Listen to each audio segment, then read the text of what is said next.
ان للمتقین مفازا حدائق واعناب۔ السلام علیکم ورحمۃ اللہ وبرکاتہ۔ اعوذ باللہ من الشیطان الرجیم، بسم اللہ الرحمن الرحیم۔ رب اشرح لی صدری ویسر لی امری واحلل عقدۃ من لسانی یفقہوا قولی۔ میری جان، میری اولاد، میری خوشیاں اس کلام پر قربان، میرے نبی صلی اللہ علیہ وآلہ وسلم پر قربان اور دین اسلام پر قربان۔ پارہ نمبر ہے 28 اور سورت کا نام ہے مجادلہ۔ زور زور سے کسی سے بات کرنا، بحث سے آواز بلند ہو جاتی ہے، یہ سب چیزیں اس مجادلہ میں آتی ہیں۔ اللہ سبحانہ وتعالیٰ نے طلاق کی اجازت تو دی ہے، لیکن یہ حکم نہیں ہے کہ کر کے ہی رہنا ہے، اور نہ یہ پسندیدہ ہے۔ یعنی اللہ سبحانہ وتعالیٰ کو گھر ٹوٹتے پسند بھی نہیں ہے، اور شیطان اس بات پہ بہت خوش ہوتا ہے جب گھر ٹوٹتے ہیں۔ وہ ایک مجلس روز اس کی لگتی ہے اور سب سے پوچھتا ہے کہ ہاں جی بتاؤ آج کیا کیا تم لوگوں نے کیا، کیا کیا تخریب کاریاں، کیا بغاوتیں سکھائیں۔ جب یہ بتایا جاتا ہے نا کہ میاں بیوی میں جھگڑا کروا دیا، تو اس کو تاج پہناتا ہے، اس کو سینے سے لگاتا ہے کہ یہ کام تم نے بہت اچھا کیا۔ تو یہ جو سورۃ مجادلہ ہے نا، اس کے بارے میں ہمیں یہاں پر اگر ہم آیات کو غور کریں گے، ایک ایک آیت میں آپ کو اللہ کا لفظ ملے گا۔ پورے قرآن میں ایسی کوئی صورت نہیں ہے، ٹھیک ہے۔ اس صورت میں آپ دیکھ لو، شروع آیت میں ہی لکھا ہوا ہے اللہ، تو ہر آیت کو چیک کر لو، اس میں اللہ سبحانہ وتعالیٰ آپ کو نظر آئیں گے، جگمگاتے ملیں گے۔ ہوا کیا تھا کہ ایک صحابیہ کو ان کے شوہر نے طلاق دے دی۔ طلاق کے احکامات کیا ہیں وہ تو سورۃ الطلاق میں بتا دیا گیا ہے، ایک رول ہے اس کے مطابق بھی، ایک قانون ہے کہ اس کے مطابق طلاق ہوگی۔ پہلے یہ ہوتا تھا کہ یہ کہا جاتا تھا کہ تم میری ماں کی پیٹھ کی طرح ہو، یہ کہہ دینا بھی طلاق ہی ہو جاتی تھی، ٹھیک ہے، گنجائش نہیں ہوتی تھی۔ تو یہ صحابیہ کو کہہ دیا گیا، وہ رسول پاک صلی اللہ علیہ وآلہ وسلم کے پاس روتی ہوئی گئی، اور انہوں نے کہا کہ دیکھیں اب تو میں بوڑھی ہو گئی ہوں، ساری عمر میں نے ان کے ساتھ گزار لی، اگر میں جاؤں تو جاؤں کہاں، اور اگر میں بچوں کو ساتھ لے جاؤں گی تو بچوں کو کھلا پلا نہیں سکتی، اور اگر بچوں کو ادھر چھوڑ دوں گی تو ان کی ٹریننگ کیسے ہوگی، تو کوئی حل ہو تو مجھے بتائیں۔ تب تک احکامات نہیں آئے تھے، رسول پاک صلی اللہ علیہ وآلہ وسلم خاموش ہی تھے۔ یہ آتا ہے کہ بار بار وہ رسول پاک صلی اللہ علیہ وسلم کی ریکویسٹ کر رہی تھی کہ کوئی حل نکالیں، لیکن اللہ سبحانہ وتعالیٰ سے کہتی تھی کہ اللہ سے آپ دعا کریں، ٹھیک ہے، پیغام اللہ کو دے رہی تھی، بات رسول پاک صلی اللہ علیہ وآلہ وسلم سے کر رہی تھی۔ اسکالرز کہتے ہیں آپ ان کے کنسیپٹ دیکھیں کتنے اچھے تھے، وہ رسول پاک صلی اللہ علیہ وسلم کو یہ نہیں کہہ رہی تھی کہ آپ کو کرنا ہوگا، وہ یہی ان کا میسج تھا، بات آپ سے ہے لیکن آپ اللہ سے اس کا حل تلاش کریں۔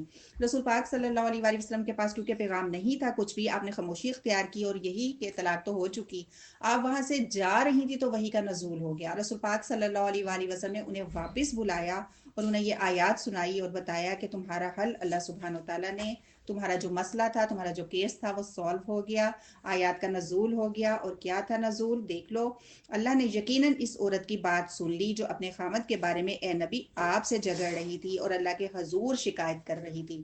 اللہ سبحانہ وتعالیٰ نے ان کے عقیدے کی خود گواہی دی ہے کہ رسول پاک صلی اللہ علیہ وآلہ وسلم سے بات چل رہی تھی، لیکن اللہ کے حضور شکایت کری تھی کہ اللہ ہی حل نکالے گا، لوگوں سے شکایت انہوں نے نہیں کی تھی۔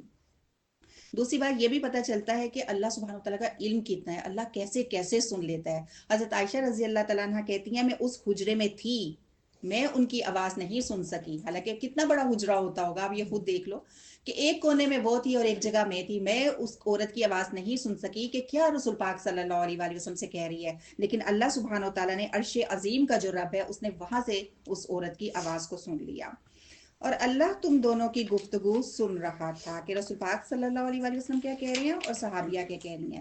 بلا شبہ اللہ سب کچھ سننے والا اور دیکھنے والا ہے۔ تم میں سے جو لوگ اپنی بیویوں سے زہار کرتے ہیں، وہی کہ ماں کی پیٹھ کی طرح ہو، وہ ان کی مائیں نہیں بن سکتی، ان کی مائیں تو وہی ہیں جنہوں نے انہیں جنا تھا، اور جو کچھ وہ کہتے ہیں وہ ایک ناپسندیدہ اور جھوٹی بات ہے، اور اللہ یقیناً معاف کرنے والا اور بخشنے والا ہے۔ یعنی جو پہلا قانون ان کا اپنا بنایا ہوا تھا، اللہ نے اس کو بھی ختم کر دیا کہ اب طلاق اس طرح سے نہیں ہوگی۔ اور جو لوگ اپنی بیویوں سے زہار کریں، اپنی کہی ہوئی بات سے رجوع کرنا چاہیے، تو میاں بیوی کے مل بیٹھنے سے بیشتر اس سے کہ غلام آزاد کرنا ہوگا۔ اب کیا ہوا، اب کفارہ بتا دیا گیا، کیونکہ طلاق تو انہوں نے اپنے قانون کے مطابق دے دی، اللہ سبحانہ وتعالیٰ نے ایک قانون بتا دیا کہ اگر ہو جائے طلاق اس طریقے سے تو کیا کرنا ہے، غلام کو آزاد کرانا ہوگا۔ یہ کفارہ جو ہے، جو اللہ سبحانہ وتعالیٰ یہاں پر بتا رہے ہیں، صحابی رسول کو بلایا گیا، وہ آپ کے کزن ہی تھے، ان صحابیہ کے کزن ہی تھے، کہتے چڑچڑے بہت تھے، باقی یہ نہیں تھا کہ ان میں خلوص نہیں تھا، اخلاص نہیں تھا، دین حق پر تھے اور صحیح تھے صحابی رسول، لیکن ہوتا ہے ہسبینڈ جو ہے دین اسلام والے بھی ہم دیکھتے ہیں اپنا اپنا موڈ ہوتا ہے سب کا. تو انہوں کو جب رسول پاک صلی اللہ علیہ وسلم نے بلا کے یہ کہا کہ دیکھو اب یہ کفارہ ادا کرو، طلاق نہیں ہوئی ہے، تو انہوں نے کہا آپ تو کہہ رہے ہیں کہ مجھے غلام آزاد کرنا ہوگا، تو میں تو بہت کمزور ہوں، میرے پاس تو کوئی غلام نہیں ہے، میں تو غلام آزاد نہیں کر سکتا. رسول پاک صلی اللہ علیہ وآلہ وسلم نے دوسری آپشن دی ہے جو ایک آیت اسی آیت میں آ رہی ہے، تو ایک دوسرے کو چھونے سے پہلے وہ 2 ماہ کے مسلسل روزے رکھنے ہوں گے. انہوں نے کہا یا رسول اللہ میں تو بوڑھا ہو گیا، میں تو روزے بھی نہیں رکھ سکتا. پھر رسول پاک صلی اللہ علیہ وآلہ وسلم نے تیسری آپشن دی اللہ کے حکم سے جو آیت میں موجود ہے اور جو اس بات کی بھی قدرت نہیں رکھتا، یعنی غلام بھی آزاد نہیں کرا سکتا، مسلسل روزے بھی نہیں رکھ سکتا، تو پھر 60 مسکینوں کو کھانا کھلاؤ. ابھی تو یہ بارات نہیں ہے، پہلے زمانے کی تو براتیں شاید اتنی ہوتی تھی، اب تو براتیں بھی پتہ نہیں کہاں کی کہاں پہنچ گئی، لیکن اگر سمجھ لو تو ایک برات ہی کا کھانا ہو گیا، ایک فنکشن ہے پورے کا پورا. تو انہوں نے کہا کہ میں تو غلام آزاد نہیں کر سکتا، تو میں یہ کیسے کروں، میں تو یہ بھی نہیں کر سکتی، یعنی تینوں ہی کام نہیں کر سکتے تھے. ٹھیک ہے. تو رسول پاک صلی اللہ علیہ وآلہ وسلم کے بارے میں آتا ہے کہ انہوں نے پھر اپنی ازواج کو میسج دیا کہ گھر میں کچھ موجود ہے، وہاں پر گفٹ آیا ہوا تھا کھجوروں کا، انہوں نے وہ ٹوکری جو ہے کھجوروں کی بھیج دی.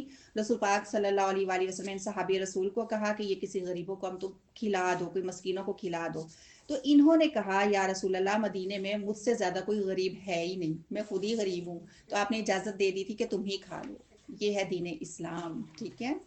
تو جناب یہاں سے ہمیں کیا کیا پتہ چل رہا ہے؟ ایک تو یہ پتہ چل رہا ہے کہ گھر ٹوٹنا اللہ کو پسند نہیں ہے. ایک تو یہ بات پتہ چلی. ہاں اللہ نے جہاں پر ایسے مرد موجود ہیں یا عورتیں بھی بعض ایسی آ سکتی ہیں تو اللہ نے اجازت ایک قانون دے ضرور دی ہے کہ ایسے کر لو. عورت کے لیے خلا کا بھی مرد طلاق بھی لے سکتی ہے، لیکن پسند نہیں اللہ نے کیا کہ گھر ٹوٹے. یہاں سے ہمیں یہ بھی پتہ چلا. اور دوسرا اسکالرز یہ بھی کہتے ہیں کہ دین کو بھی اس طرح سے پیش کیا جائے کہ گھر نہ ٹوٹے، کہ آپ نے ہوا ہی بنا لیا اور مرد کچھ کہہ رہا ہے آپ کچھ کہہ رہے ہو، جی میرا دین تو میرا دین، اس سے بھی گھر میں کیا ہوگا، فساد ہوگا نا. تو دین کو اتنے اچھے طریقے سے پیش کیا جائے کہ مرد کا بھی جو ہے نا دل نرم ہو جائے، ان کے دل میں بھی اللہ کا خوف، اس کی تعظیم ڈالی جائے، محبت ڈالی جائے. یہ حکم اس لیے کہ تم اللہ اور اس کے رسول پر ایمان لائے ہو. ٹھیک ہے. تم تو ایمان والے ہو، بتوں کو تھوڑی پوج رہے ہو، یہ تو کرنا ہی ہوگا. یہ اللہ کے مقرر کردہ ضابطے ہیں اور انکار کرنے والوں کے لیے دردناک عذاب ہے. بلا شبہ جو لوگ اللہ اور اس کے رسول کی مخالفت کرتے ہیں وہ اسی طرح ذلیل کیے جائیں گے جس طرح ان سے پہلے کے لوگوں کو ذلیل کیا جا چکا. اس معاملے میں نہیں، کسی بھی معاملے میں اللہ اور اس کے رسول کی مخالفت کی تو اللہ سبحانہ وتعالی نے بتا دیا کہ پھر وہ رسوا ہو کر رہیں گے، اور ہم نے واضح احکام نازل کر دیا اور انکار کرنے والوں کے لیے رسوا کن عذاب ہے. جس دن اللہ ان سب لوگوں کو زندہ کر کے اٹھائے گا تو انہیں بتائے گا کہ وہ کیا کچھ کر کے آئے ہیں.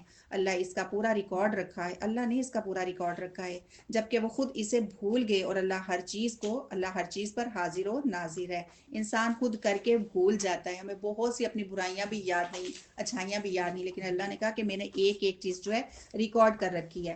اب یہاں پر اللہ اور رسول کی مخالفت کے مختلف طریقے ہیں. مثلا مخالفت کی ایک شکل یہ ہے کہ انسان حکم تسلیم ہی نہ کرے کہ میں یہ نہیں کر سکتی. دوسری شکل یہ ہے کہ مذاق اڑایا جائے، آپ کو پیغام بتایا جائے، آپ اس کا مذاق اڑا رہے ہو. تیسری شکل کیا ہے کہ اللہ کے قانون کی بجائے دوسرا قانون یا سزا مقرر کر دی جائے. ٹھیک ہے. پھر مخالفت کی ایک شکل یہ بھی ہے کہ اللہ کے قانون کو ہی غیر مہذب کہہ دیا جائے، جیسے چوری کے بارے میں کہا جاتا ہے.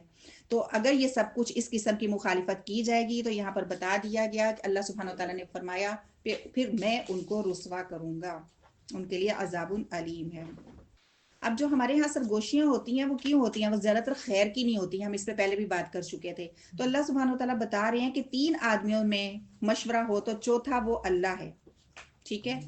نہ ہو یا 5 آدمیوں میں مشورہ ہو تو چھٹا وہ نہ ہو. مشورہ کرنے والے اس سے کم ہو یا زیادہ وہ یقیناً ان کے ساتھ ہیں. 2 ہیں تو تیسرا رب ہمارے ساتھ موجود ہوتا ہے، 4 ہیں تو 5واں رب ہوتا ہے، 5 ہیں تو چھٹا جو ہے وہ رب ہوتا ہے. ٹھیک ہے. خواہ وہ کہیں بھی ہوں پھر وہ قیامت کے دن انہیں بتا بھی دے گا جو کچھ وہ کرتے رہے ہیں. بلا شبہ اللہ جو ہے ہر چیز کو خوب جاننے والا ہے.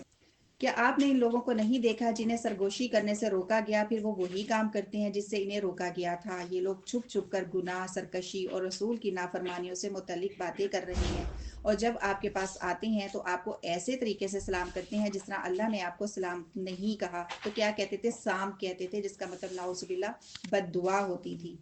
تو ایک تو اللہ نے یہاں پر یہ بتا دیا کہ کرنا کیا، سلام کس طریقے سے کرنا ہے جو اللہ نے ہمیں بتایا ہے. گڈ مارننگ، گڈ ایوننگ، یہ چیز نہیں کہنی. السلام کہا نا، السلام علیکم، تو اسی طرح سے بات کرنی ہے. دوسری چیز کیا پتہ چل رہی ہے کہ چھپ چھپ کر سرگوشیاں جو بھی انسان کرے گا، زیادہ کیا پتہ چل رہا ہے کہ رسول کی نافرمانی ہی کی بات ہوگی. چاہے خاموشی سے یہ کہہ دیا جائے کہ چھوڑ دو، روزے رہنے دو، ہے نا، ابھی بچی ہی تو ہو، نہیں پتہ چلے گا بھائیوں کو، تو یہ کیا ہے؟ اللہ اور اس کے رسول کی مخالفت ہے اگر اس بچی پر روزے جو ہیں فرض ہو چکے ہیں. تو آیت 11 میں کہا گیا، اے ایمان والو، جب تمہیں کہا جائے کہ مجلسوں میں کھل کر بیٹھو تو کھل کر بیٹھ جاؤ. ٹھیک ہے، اگر تو اب بہت کھلی جگہ ہے تو ٹھیک ہے، پھر اللہ تمہیں کشادگی بخشے گا. اور جب کہا جائے کہ اٹھ کر چلے جاؤ تو اٹھ کر چلے جایا کرو. اٹھ کر کب چلے جاؤ؟ اٹھ کر تب چلے جاؤ کہ اگر یہ لگ رہا ہے کہ بات پہلے تو تم نے کافی پیغام سن لیا، ٹھیک ہے، یا تمہیں سب کچھ نالج ہے. ایک تو یہ بھی ہوتا ہے کہ بہت لوگ ہیں بیٹھے ہوئے، ہمیں پتہ ہے کہ جو بات ہم کرنے لگے ہیں وہ ان کے نالج میں ہے، اب جگہ نہیں ہے. پہلے تو یہاں پر میسج یہ دیا گیا کہ اس کے لیے جگہ بناؤ. اور یہ چیز بھی پسند نہیں ہے کہ دو بیٹھی ہوں تو تیسرا آ کے بیچ میں ٹھس جائے، یہ چیز بھی پسند نہیں ہے. اس سے اجازت مانگو کہ میری جگہ بن سکتی ہے، وہ بنائے تو بیٹھو. یہ پیغام بھی موجود ہے. خود جا کے آپ کسی کو یہ نہیں کہہ سکتے کہ تم اٹھو میں یہاں پر بیٹھ جاؤں. یہاں پر یہ نہیں کہا گیا اٹھنے کا کہا جائے تو اٹھ کر چلے جاؤ. آپ جا کے کہیں پر نہیں یہ کہیں گے کہ آپ اٹھیں تو مجھے بیٹھنے، کیونکہ قرآن پاک میں تو لکھا ہوا ہے جس نے بلایا ہے وہ یہ کام کرے گا. وہ کہے کسی کو کہ آپ ذرا اٹھ جائیں، آپ کو تو اس بات کا پتہ ہی ہے نا، بعد میں بات کر لیں گے، تو آپ اس کو بیٹھنے دو، تو پھر ٹھیک ہے، پھر آپ کو اٹھنا ہوگا اگر آپ کو یہ کہا جا رہا ہے وہ جس نے انوائٹ کیا تھا. تو اسی طرح رسول پاک صلی اللہ علیہ وآلہ وسلم کے بارے میں یہاں پر یہی انہیں پیغام دیا گیا، اگر نبی آپ کو کہتے ہیں کسی کو کہ آپ باہر چلے جاؤ میں ان سے بات کروں تو اٹھ جایا کرو. نئے آنے والوں کو خود جگہ دینی ہے. یہاں سے یہ پتہ چلتا ہے جتنا ذرا سمٹ سکتے ہیں ہمیں سمٹ جانا ہے اور دوسروں کے لیے راستہ بنا دینا ہے، جگہ بنا دینی ہے، کشادہ کرنی ہے. اللہ نے یہاں پر کہا اللہ تمہیں کشادگی بخشے گا. تو اس کے مطلب صرف یہ نہیں ہے کہ جگہ ہی کھلی ہو جائے گی، اور ہو بھی جاتا ہے بعض دفعہ، ہم جو ہے ایڈجسٹ ہو جاتے ہیں. ہر راہ میں کشادگی ہوگی، یہ پیغام ہے. تم نے لوگوں کے لیے کشادگی بھی ہر راہ میں کرنی ہے، بس اس کو سیٹ تک مخصوص نہیں کر دینا. اس آیت کو یہ پیغام بھی موجود ہے کہ کوئی بھی مشکل ہے اس کے لیے آسانی پیدا کرو، تو اللہ کہتے ہیں میں تمہارے لیے آسانی پیدا کروں گا. ٹھیک ہے، آپ یہاں پر آ رہے ہو تو کیوں آ رہے ہو؟ پیچھے والوں نے آسانی پیدا کی آپ کے لیے، بچے ہینڈل کیا، آپ یہاں پر آ رہے ہو تو اللہ اب ان کے لیے جو ہے آسانی پیدا کرے گا. یہ پیغام بھی اس آیت میں موجود ہے. ایک ہوتا ہے حزب اللہ، حزب گروہ کو کہتے ہیں. ایسا گروہ جو آپس میں ضروری نہیں ہے کہ ملا ہو، جیسے فون پہ آن لائن سسٹرز ہمارے ساتھ ہیں، لیکن وہ کیوں ہمارے ساتھ ہے کہ ان کی سوچ یہی ہے کہ مجھے قرآن کو سیکھنا ہے. آپ فزیکلی یہاں پر موجود ہیں، آپ کی سوچ یہی ہے کہ آپ کو قرآن کو سیکھنا ہے، تو سوچ ایک ہو. یہ حزب والا گروہ، چاہے وہ نہ آپس میں ملے ہوں، خیالات ایک ہوں. ٹھیک ہے، اب یہ کون سے ایک ہوتا ہے؟ حزب اللہ. قرآن پاک میں ہی آتا ہے کہ اللہ کا گروہ. جیسے اللہ چاہتا تھا نا، اللہ کہتے ہیں یہ وہ سارے اکٹھے ہو گئے. جیسے صحابہ کون تھے؟ حزب اللہ. جیسے اللہ چاہتا تھا وہ صحابہ ویسے تھے، ان کے خیالات ویسے تھے جیسے نبی کا خیال تھا. اور ایک ہے حزب الشیطان، یہاں پر آ رہا ہے حزب الشیطان. یہ کون سا گروہ ہے؟ جس کے خیالات یا جس کی سوچ وہ وہی کرنا چاہتا ہے جو شیطان کروانا چاہتا ہے. وہ شیطان کو بلیم نہیں کر سکتا کیونکہ وہ چاہتا ہی یہ تھا. علماء کرام کو کیوں شیطان جو ہے اپنی راہ پر نہیں لا سکا؟ کیونکہ وہ جمے ہوئے ہیں، وہ حزب اللہ ہیں. شیطان اس سے ہمارے پاس جو آئے گا نا، جتنے ہمارا ایمان کا جو لیول ہے نا اس کے مطابق حملہ ہوگا. اور یہاں پر جو علماء کرام ہے نا، ان کا کیونکہ ایمان بہت زیادہ پختہ ہے، تو اس کے لیے اس کو بھی موٹا کٹا کہہ لو، پہلوان قسم کا شیطان چاہیے جو اس کو باتوں میں لے کر آئے. تو یہ نہیں ہے کہ ان کے پاس شیطان موجود نہیں ہے، شیطان ادھر بھی حملہ کرتے ہیں، لیکن وہ استقامت دکھانے والے لوگ ہیں. تو یہاں پر ہم شیطان کو تو نہیں بلیم کریں گے نا. ہو سکتا ہے شیطان اس دن کہہ دے. قرآن پاک کی آیت بھی ایک آتی ہے کہ خود شیطان کو پیچھے لگا لیا. اس آیت کو ہم نے بات تو نہیں کی تھی اس آیت پر، لیکن قرآن پاک میں ہی آیت آتی ہے کہ شیطان جو ہے وہی اس کے پیچھے لگا ہوا ہے. یعنی انسان ایسا ہو گیا شیطان سے بھی اوپر کہ شیطان پیچھے ہے، وہ آگے ہے، وہ اس کو خود گائیڈ کر رہا ہے کہ اب تم نے کیا کرنا ہے. کیا حال ہے ان لوگوں کا؟ ان آیات سے دیکھتے ہیں. جس دن اللہ ان سب کو اکٹھا کرے گا، آئے 16 سے دیکھتے ہیں. انہوں نے اپنی قسموں کو ڈھال بنا رکھا ہے جس کی آڑ میں وہ لوگوں کو اللہ کی راہ سے روکتے ہیں. ٹھیک ہے، قسمیں کھا کے کہتے ہیں قسم سے یہ بات ٹھیک نہیں ہے. اور ضروری نہیں ہے کہ ہم قسم ہی کھا کے بات کریں، ہم اتنی تاکید کے ساتھ بات کر لیں. جیسے شیطان نے حضرت آدم علیہ السلام کو کہا تھا میں تمہارا خیر خواہ ہوں اس لیے کہہ رہا ہوں کہ یہ کھا لو. وہ کیا تھا؟ قسم ہی تو تھی وہاں پر، اگر ہم دیکھیں اس جملے میں تو. ٹھیک ہے، ہم اسے کہیں کہ جو ہمیں پتہ نا تمہیں نہیں پتا. فرعون نے بھی اپنے جو ہے فالوورز کو یہی کہا تھا کہ مجھے سیدھی راہ کا پتہ ہے، میں رشد پر ہوں، ہدایت پر ہوں، موسیٰ نہیں ہے۔ تو وہ کیا کر رہا تھا؟ وہ قسمیں ہی تو کھا رہا تھا۔ تو آپ تقیدی طور پر کسی کو ایسے بات کرتے ہو کہ اللہ کی راہ سے وہ ہٹ جائے، وہ کہے کہ ہاں یہ بات ٹھیک ہے، اس کی بات دل کو لگی، لہٰذا اللہ کہتے ہیں پھر ایسے لوگوں کے لیے رسوا کن عذاب ہوگا۔ اللہ کے سامنے نہ ان کے مال کچھ کام آئیں گے، نہ اولاد۔ یہی لوگ اہل دوزخ ہیں جن میں وہ ہمیشہ رہیں گے۔ جس دن اللہ ان سب کو اٹھائے گا تو ان کے سامنے بھی ایسے ہی قسمیں کھائیں گے جیسے تمہارے سامنے کھاتے ہیں، اور یہ سمجھیں گے اس طرح ان کا کچھ کام بن جائے گا۔ ٹھیک ہے، کیونکہ انہیں عادت ہے قسمیں کھانے کی اور تقیدی باتیں کرنے کی، تو اس وقت بھی قسم کھا کھا کے کہیں گے کہ اللہ میں نے تو یہ کہا ہی نہیں تھا، ہمارا تو مطلب ہی یہ نہیں تھا۔ ابھی بھی بعض لوگ بات جو ہے کر جاتے ہیں، اور جب ان کو دوبارہ احساس دلایا جاتا ہے تو وہ کہتے ہیں یہ مطلب تھوڑی تھا، میرا تو یہ مطلب تھا، بات کو گھما جاتے ہیں نا۔ سن لو یہی جھوٹے ہیں، جب اللہ ان کو جھوٹا کہہ رہا ہے تو اور گواہی کی پھر کیا ضرورت؟ شیطان ان پر مسلط ہو گیا ہے، اللہ کہتے ہیں اپنی انگلیوں پر نچا رہا ہے ایسے بندوں کو جس نے انہیں اللہ کا ذکر بھلا دیا۔ تو مطلب کیا کہ اللہ کا ذکر کریں گے نا تو شیطان مسلط نہیں ہو سکتا۔ ہر وقت ہر قدم پر اللہ کا ذکر ہونا چاہیے، ورنہ شیطان کا حملہ ہوگا۔ یہی لوگ اللہ نے کہہ دیا کہ شیطان کا گروہ ہے، شیطان کی پارٹی ہے۔ تو دنیا میں جب ایسی پارٹی ہوگی تو پھر آخرت میں انہی کے ساتھ ہوں گے نا، روز قیامت ایسے لوگوں کے ساتھ، ایسے شیطان کے ساتھ ایسے لوگ جو ہیں اٹھیں گے۔ سن لو شیطان کی پارٹی کے لوگ خسارہ اٹھانے والے ہیں۔ جو لوگ اللہ اور اس کے رسول کی مخالفت کرتے ہیں یقیناً یہی لوگ ذلیل ترین ہیں۔ اللہ نے لکھ رکھا ہے کہ میں اور میرا رسول ہی غالب رہیں گے۔ اللہ سبحانہ و تعالیٰ فرما رہے ہیں کاتب اللہ، اللہ کی ذمہ داری ہے، اللہ نے اپنے اوپر یہ فرض قرار دے دیا ہے۔ ہم مجبور نہیں کر سکتے، لیکن ہمیں سمجھانے کے لیے اللہ کہہ رہے ہیں کہ میں نے اپنے اوپر یہ ذمہ داری لے لی، کیسا ہو کر ہی رہے گا، کیا ہو کر رہے گا کہ اللہ اور اس کا رسول غالب آئیں گے۔ انا اللہ بعض جگہوں پہ وہاں پر بولتے ہیں میں، کئی جگہوں پر ہم دیکھتے ہیں ہم کا میننگ آتا ہے اللہ کے لیے۔ ان آیت میں غور کرو، یہاں تو بہت زیادہ غصہ ہوگا اللہ کا، یہاں اللہ کی نرمی بہت زیادہ ہوگی، رحمت جھلک رہی ہوگی جہاں پر اللہ کہے گا میں۔ ٹھیک ہے، یہاں اللہ کا غصہ ہی ہے کہ جو مرضی تم کر لو، چاہے تمہیں ناپسندیدہ لگے، چاہے تم کراہت محسوس کرو میرے دین سے، لیکن میرا دین تمہاری کراہت کی وجہ سے، تمہاری کوششوں کی وجہ سے، تمہاری دوڑ دھوپ کی وجہ سے وہ یہ نہیں ہوگا کہ مغلوب ہو جائے گا، غالب آ کر رہے گا۔ بلا شبہ اللہ زور آور اور غالب ہے۔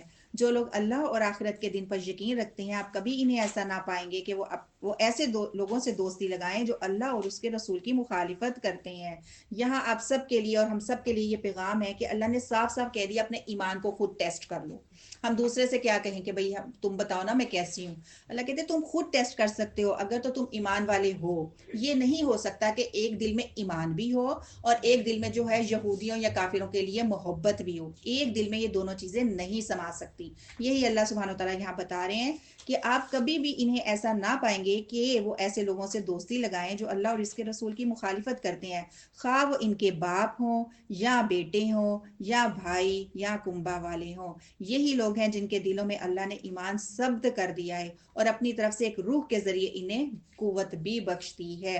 تو اگر ہم قرآن یہاں پر میننگ لے لیں تو قرآن کی وجہ سے قوت ملتی ہے، اور روح القدس کو لیں تو حضرت جبریل علیہ السلام نے بھی تائید کی اور مدد کرتے رہے، جیسے حضرت حسان بن ثابت رضی اللہ تعالیٰ عنہ کی بھی ایک موقع پر جبریل علیہ السلام نے مدد کی تھی شاعری میں۔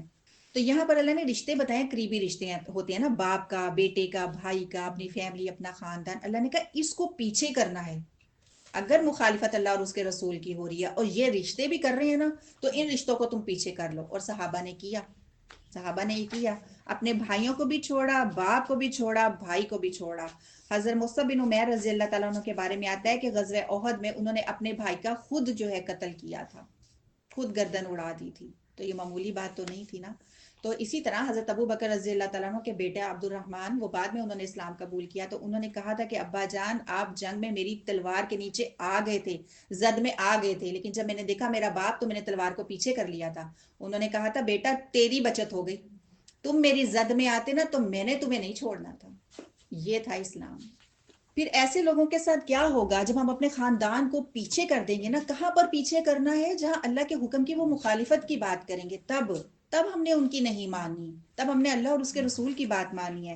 پھر ملیں گے باغ، جنہیں ہم جو بہت پسند کرتے ہیں. ذرا بھی موسم اچھا ہوتا ہے تو کہتے ہیں چلو کسی پارک میں چلتے ہیں, آؤٹنگ کر لیں. اس کا مطلب ہمیں پسند ہے یہ چیز. تو اس لیے اللہ سبحانہ و تعالیٰ ہمارے ان ویک پوائنٹس کو سامنے لاتے ہیں. اللہ انہیں ایسے باغوں میں داخل کرے گا جن کے نیچے نہریں بہ رہی ہیں. ایک نہر نہیں, ابھی تو اتنی گندی نہر ہوتی ہے پھر بھی جا جا کے تصویریں بناتے ہو, اور بچے وہاں پہ کھیلتے ہیں, سوئمنگ کرتے ہیں, ٹانگیں لٹکا کے بیٹھی ہوتی ہیں, فیملیز بھی گئی ہوتی ہیں. ایک نہر نہیں, بہت سی نہریں ہوں گی. اور دودھ کی نہر کبھی کسی نے دیکھی؟ ہم نے تو دیکھی بھی نہیں, ہم تو سوچ بھی نہیں سکتے کیسی ہوگی. شہد کی ہم نے کبھی دیکھی ہے؟ شراب کی کبھی دیکھی ہے؟ تو اللہ کہتے ہیں ایسی نہریں ہوں گی, کوئی فنگس بھی نہیں لگے گا, کوئی گند بھی نہیں, کوئی سپوائل بھی دودھ نہیں ہوگا.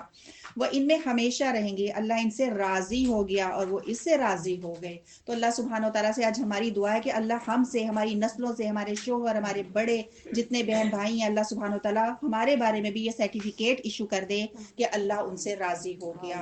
ہم کہاں پر پھنس رہے ہیں کہ کیا ہم اللہ کے احکامات پر راضی ہیں؟ ٹھیک ہے نا. تو اللہ کرے کہ ہم اللہ کے ہر حکم پر راضی ہو کر عمل کریں, عمل کے لیے دوڑیں نا. پھر اللہ کو پتہ چلے گا نا. دعویٰ تو الحمدللہ ہمارا ہے, شکر اللہ کا کہ یہ عقیدہ بھی ہمارا ہے کہ ہم کہتے ہیں ہم اللہ سے راضی, اللہ کے احکامات سے بھی راضی. لیکن اللہ کو کر کے بھی تو دکھائے نا کہ اللہ دیکھو ہم راضی تھے.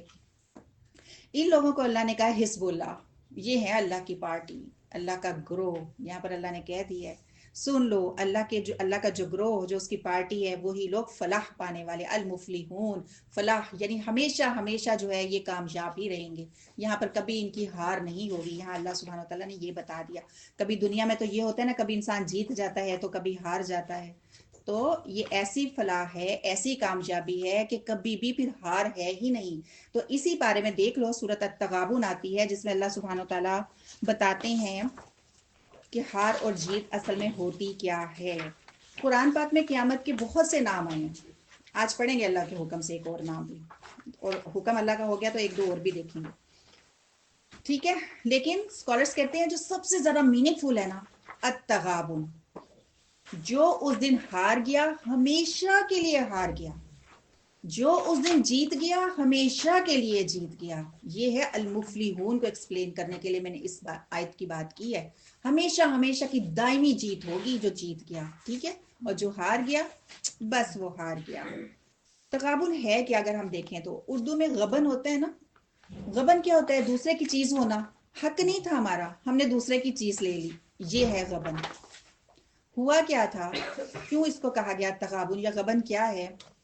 ہوگا یہ کہ جنت والوں کو اس جگہ کا بھی وارث بنا دیا جائے گا جو جہنمیوں کو ملنا تھا. ٹھیک ہے, اب انہوں نے کام کیے غلط, وہ تو جگہ سے محروم ہو گئے. ان کو اس دن دکھایا جائے گا یہ جنت کا یہ جو پارٹ ہے, یہ جو حصہ ہے نا, یہ جو پلاٹ ہے, یہ سوسائٹی, یہ تمہیں ملنی تھی. اب یہاں پر دیکھ لو اہل جنت آ گئے. ٹھیک ہے, تو غبن ہو گیا نا. اسی طرح کچھ انسان ایسے ہوں گے جنہوں نے بہت برائیاں کی ہوں گی, ٹھیک, اور کچھ ایسے ہوں گے جنہوں نے بہت اچھائیاں کی ہوں گی.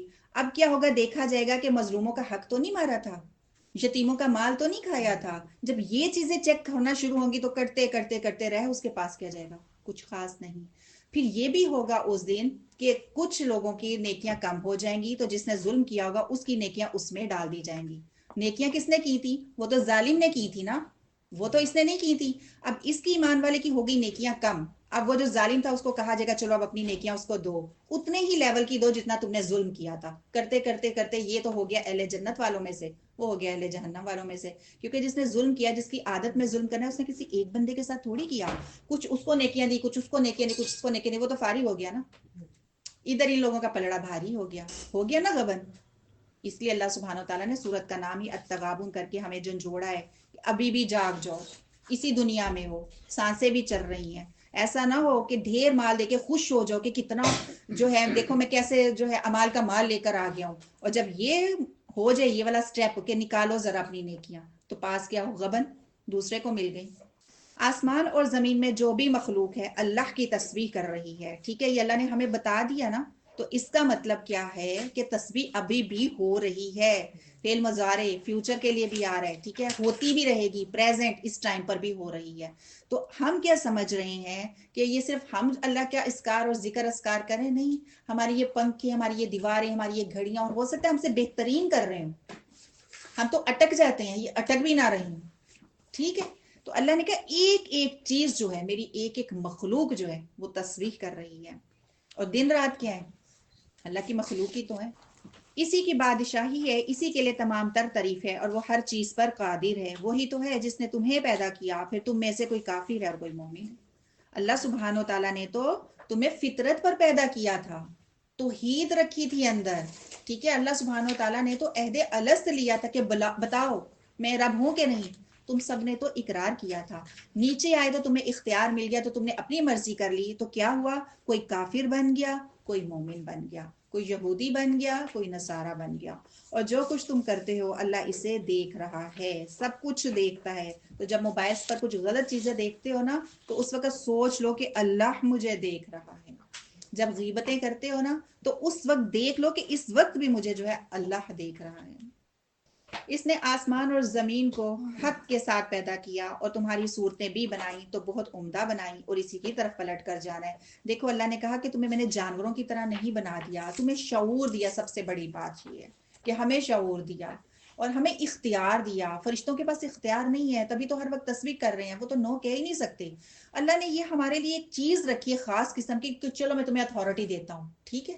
اب اللہ کہتا ہے اب اپنی مرضی سے کر لو، اور وہاں آ کر جو ہے ہم لوگوں نے کھچ مچا دی، نہ اپنی مرضی سے آئے نہ اپنی مرضی سے جا رہے ہیں۔ اب دیکھ لو بیچ میں اگر 40 سال کی عمر تھی تو 10 سال کی گزار لو کہ چھوٹا بچہ ہوتا ہے، بالغ نہیں ہوا، 10 کے بعد لے لیں اگر ہم لوگ عمر کتنی تھی، 30 سال۔ اس 30 سال میں ہمیں اختیار ملا تھا، اپنی یونیورسٹیز کالجز چیک کر لو کہ کیا کیا شرارتیں نہیں کی جو نہیں کرنی چاہیے تھی۔ چلو وہ غیر سنجیدہ تھے، اب تو حکم پتہ چل گیا نا، اب تو سنجیدگی کے ہم نے قدم رکھ لیے نا میدان میں، تو ابھی تو پلٹ آؤ۔ اللہ کہتے ہیں میں نے تو تمہیں بہت ہی عمدہ بنایا تھا۔ پلٹ جانے کا یہاں پر ہمیں دوبارہ میسج دے دیا گیا کہ اس کی طرف پلٹ کر جانا ہے، تو مطلب کہ ابھی ہی پلٹ آؤ، ابھی ہی رجوع کر لو، توبہ کر لو، اپنی اصلاح کر لو۔ وہ جانتا ہے جو کچھ آسمان اور زمین میں ہے، اور جو تم چھپاتے ہو اور جو تم ظاہر کرتے ہو۔ سارے جہاں ہم نے پاس ورڈز لگائے ہیں نا اپنی باتوں پہ بھی، تو اللہ کہتے ہیں وہ مجھے پتا ہے۔ تمہارے لیے وہ پاس ورڈ ہے کہ کسی کو پتا نہ چلے، اللہ کو پتا ہے، اور اللہ تو دلوں کے راز تک جاننے والا ہے۔ کیا تمہیں ان باتوں کی خبر نہیں پہنچی جنہوں نے اس سے پہلے کفر کیا تھا، پھر انہوں نے اپنے کام کا مزہ چکھ لیا، اور ان کے لیے دردناک عذاب ہے۔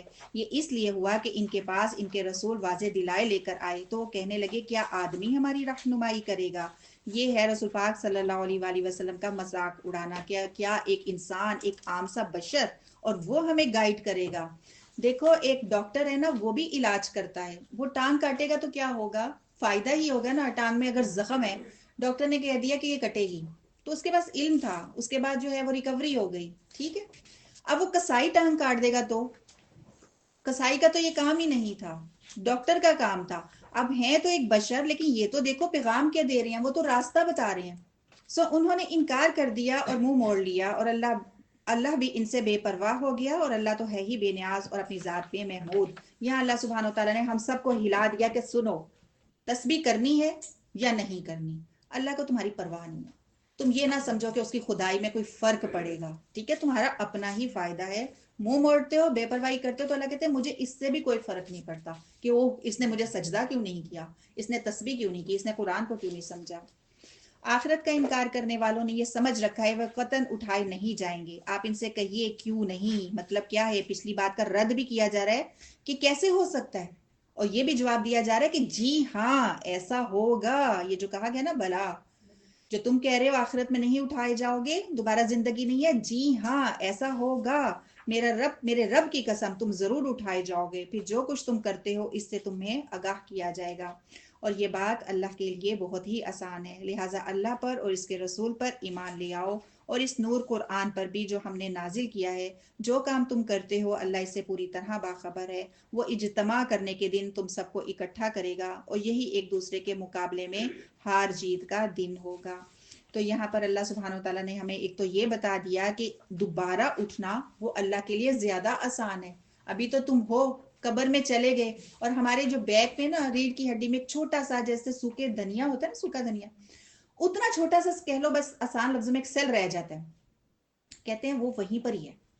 اسی سے انسان اللہ جو ہے دوبارہ جو ہے انسان کو پیدا کر دے گا، بارش ہوگی، اور بارش سے یہ ہوتا ہے کہ جیسے سبزہ جو ہے دوبارہ اگتا ہے، انسان بھی دوبارہ اگائے گا۔ تو اللہ نے کہا یہ تو بہت آسان ہے، بیج تو پڑا ہوگا، دوبارہ اگانا ہی تو ہے ہم نے۔ پھر ایمان کس پر لے کر آنا ہے؟ پہلی چیز اللہ کو مان لیا تو اللہ کی بھی ماننی ہے، رسول پر ایمان لے کر آنا ہے، رسول کو مان لیا تو ان کی سنتوں پر عمل بھی کرنا ہے۔ اور پھر قرآن کو یہاں پر نور کہہ دیا گیا۔ قرآن جو ہے یہ نور ایسا ہے کہ ہمیں نہیں پتا تھا جب تک ہم نے قرآن سے ہم اٹیچ نہیں ہوئے تھے نا کہ یہ روشنی ہے۔ ہم سمجھتے تھے کہ ہم بہت علم والے ہو گئے، ہمارے پاس یہ بھی ڈگری ہے، ہمارے پاس یہ بھی ڈگری ہے، ہم نے یہ بھی کر لیا، ہمیں تو وہ بھی آتا ہے۔ ہمیں یہ پتہ ہی نہیں تھا ہم اتنے جاہل ہیں۔ یعنی قرآن سے اٹیچ ہونے سے پہلے ہمیں نہیں پتا ہوتا کہ انسان جاہل ہے، کسی کو بھی نہیں پتا، نہ ہمیں پتا تھا کہ ہم جہالت میں اور ہم اندھیرے میں ہیں۔ جب ہم اس کے ساتھ اٹیچ ہوتے ہیں پھر پتا چلتا ہے وہ کتنے جاہل تھے، ایسے ہی چلے جاتے۔ تو پھر یہ ایسا نور ہے کہ اس کے ساتھ اٹیچ ہوں گے تو ہی روشنی کا پتا چلے گا، اس سے پہلے پتا نہیں چلتا۔ تو اپنے بچوں کے لیے بھی ہمیں دعا کرنی ہے کہ اس کتاب سے جڑ جائیں اور دھکا سٹارٹ نہ ہو۔ اللہ سبحانہ و تعالیٰ سے یہ دعا ہے کہ خود ہی پیار محبت سے اس کتاب کو سمجھیں کہ ہمارا رب ہمیں کہتا کیا ہے۔ اس نور کو ہم نے اپنی دنیا میں لے آئے نا، اس زندگی میں لے آئے تو اس دنیا میں بھی آسانی ہو جائے گی۔ سورۃ کہف کے بارے میں آپ پڑھتے ہو نا، جمعے پڑھو گے تو روشنی ہی روشنی ہوگی، سارے فیصلے کرنا آسان، اللہ کا ساتھ ملے گا۔ تو اسی طرح قرآن سے اگر ہم اٹیچ ہو جائیں گے تو ہر لمحہ ہر قدم میں نور ملے گا، یعنی ایک رہنمائی ملے گی، ایک گائیڈ لائن ملے گی، ٹھیک ہے۔ اسی طرح ہم چاہتے ہیں کہ قبر میں نور ہو جائے تو یہ قرآن وہاں پر آ جائے گا، کوئی عذاب دینا نہیں چاہے گا، کوئی دے بھی نہیں سکے گا، کیونکہ یہ وہاں پر شفاعت کرے گا، میدان حشر میں موجود ہوگا، شفاعت کرے گا، جنت میں پہنچا دے گا۔ تو کس طرح سے یہ نور ہے نا۔ جلدی جلدی اس نور کے ساتھ کب تک اٹیچ ہونا ہے، کس وقت سے پہلے اٹیچ ہونا ہے۔ اللہ سبحانہ و تعالیٰ نے یہاں پر ایک اور لفظ لے لیا ہے، جمع ہونے کا دن، قیامت کا ایک اور نام آ گیا کہ اس سے پہلے تم جمع ہو جاؤ، تمہارے جو ہے اعمال نامے جمع ہو جائیں، تمہاری گواہیاں جمع ہو جائیں، اس سے پہلے پہلے جو ہے اس نور کے ساتھ اٹیچ ہو جاؤ۔ ہمیں یہ میسج بھی مل گیا اور یہ میسج بھی مل گیا کہ وہ دن ہار جیت کا دن ہوگا، درمیانی چیز کوئی بھی نہیں ہے۔ ایون کہ جو آراف والے ہوں گے وہ کھڑے ہوں گے کہ ہمارا تو پلڑا برابر برابر ہو گیا، اب ہوگا کیا، ان کا بھی فیصلہ کر دیا جائے گا۔ یہ نہیں ہوگا کہ وہ وہیں پر ہمیشہ کھڑے رہیں گے، اس بلندی پر بھی ان کے بارے میں بھی فیصلہ ہوگا کہ تمہارے ساتھ اب بنے گا کیا۔ تو یہ ایک فیصلہ کرنے کا دن ہے جہاں پر یہ فیصلہ لازمی ہوگا کہ ہارا کون تو جیتا کون۔ ابھی دنیا میں بھی آپ دیکھ لو، میچز میں اگر کوئی ہارتا ہے تو وہ کتنا شرمندہ ہوتے ہیں، اور دوسرے لوگ اس کو باتیں بھی پھر کتنی کرتے ہیں، چاہے انہوں نے دم لگا کے کھیلا ہو۔ لیکن ہوتا کہ ہم اپنے ملک کی بھی بات کر لیں تو کتنی باتیں سنائی جاتی ہیں، ایئرپورٹ پہ ہی باتیں کرنا لوگ ان کو شروع کر دیتے ہیں۔ اب دیکھو کہ کیا لگتا ہے کہ جو ہارے گا دوسرا اسے کہے گا نہیں کہ بھائی میں نے تمہیں سمجھایا تھا۔ پریشانی ہوگا جب اپنوں کو دیکھے گا ہار رہے، اپنوں میں سے ہی کوئی جیت رہا ہوگا، کوئی ہار رہا ہوگا۔ خالد بن ولید رضی اللہ تعالیٰ عنہ کو لے لیں تو وہ جیت رہے تھے نا، اس دن بھی جیتیں گے، دنیا میں بھی جیتتے چلے گئے، 100 جنگوں میں حصہ لیا تھا انہوں نے، یہاں بھی جیتے، آخرت میں بھی جیت جائیں گے اللہ کے حکم سے انشاءاللہ تعالیٰ۔ تو اب ان کے لیے یہ پریشانی کی بات نہیں ہوگی جب ان کو بتایا جائے گا کہ تمہارا والد آج ہار گیا، تمہارا فلاں فلاں بھائی آج ہار گیا۔ ہمارے لیے بھی یہی پیغام ہے کہ ہمارے بڑے جیت جائیں نعوذ باللہ اور ہم کھڑے دیکھ رہے ہوں کہ ہوگا کیا۔ تو اللہ سبحانہ تعالیٰ سے دعا ہے اللہ دنیا میں بھی ہمیں کامیاب کرے، قبر اور برزخ کی زندگی میں بھی کامیاب کرے اور آخرت میں بھی کامیاب کرے۔ اور جو شخص اللہ پر ایمان لائے اور نیک عمل کرے، اللہ اس سے اس کی برائیاں دور کر دیں گے اور اسے جنتوں میں داخل کریں گے، ٹھیک ہے۔ یہ 2 کام کر لیے ہم نے تو پھر برائیاں کرنے کو اللہ کہتے تمہارا دل بھی نہیں چاہے گا، ایک میننگ تو یہی ہو گیا۔ جن کے نیچے نہریں بہ رہی ہوں گی اور ہمیشہ اس میں رہیں گے، اللہ نے اس کو کامیابی کہا ہے۔ بڑی گاڑی لے لینا، بڑے بڑے گھر، جائیداد، پراپرٹیز، اللہ نے یہ نہیں کہا۔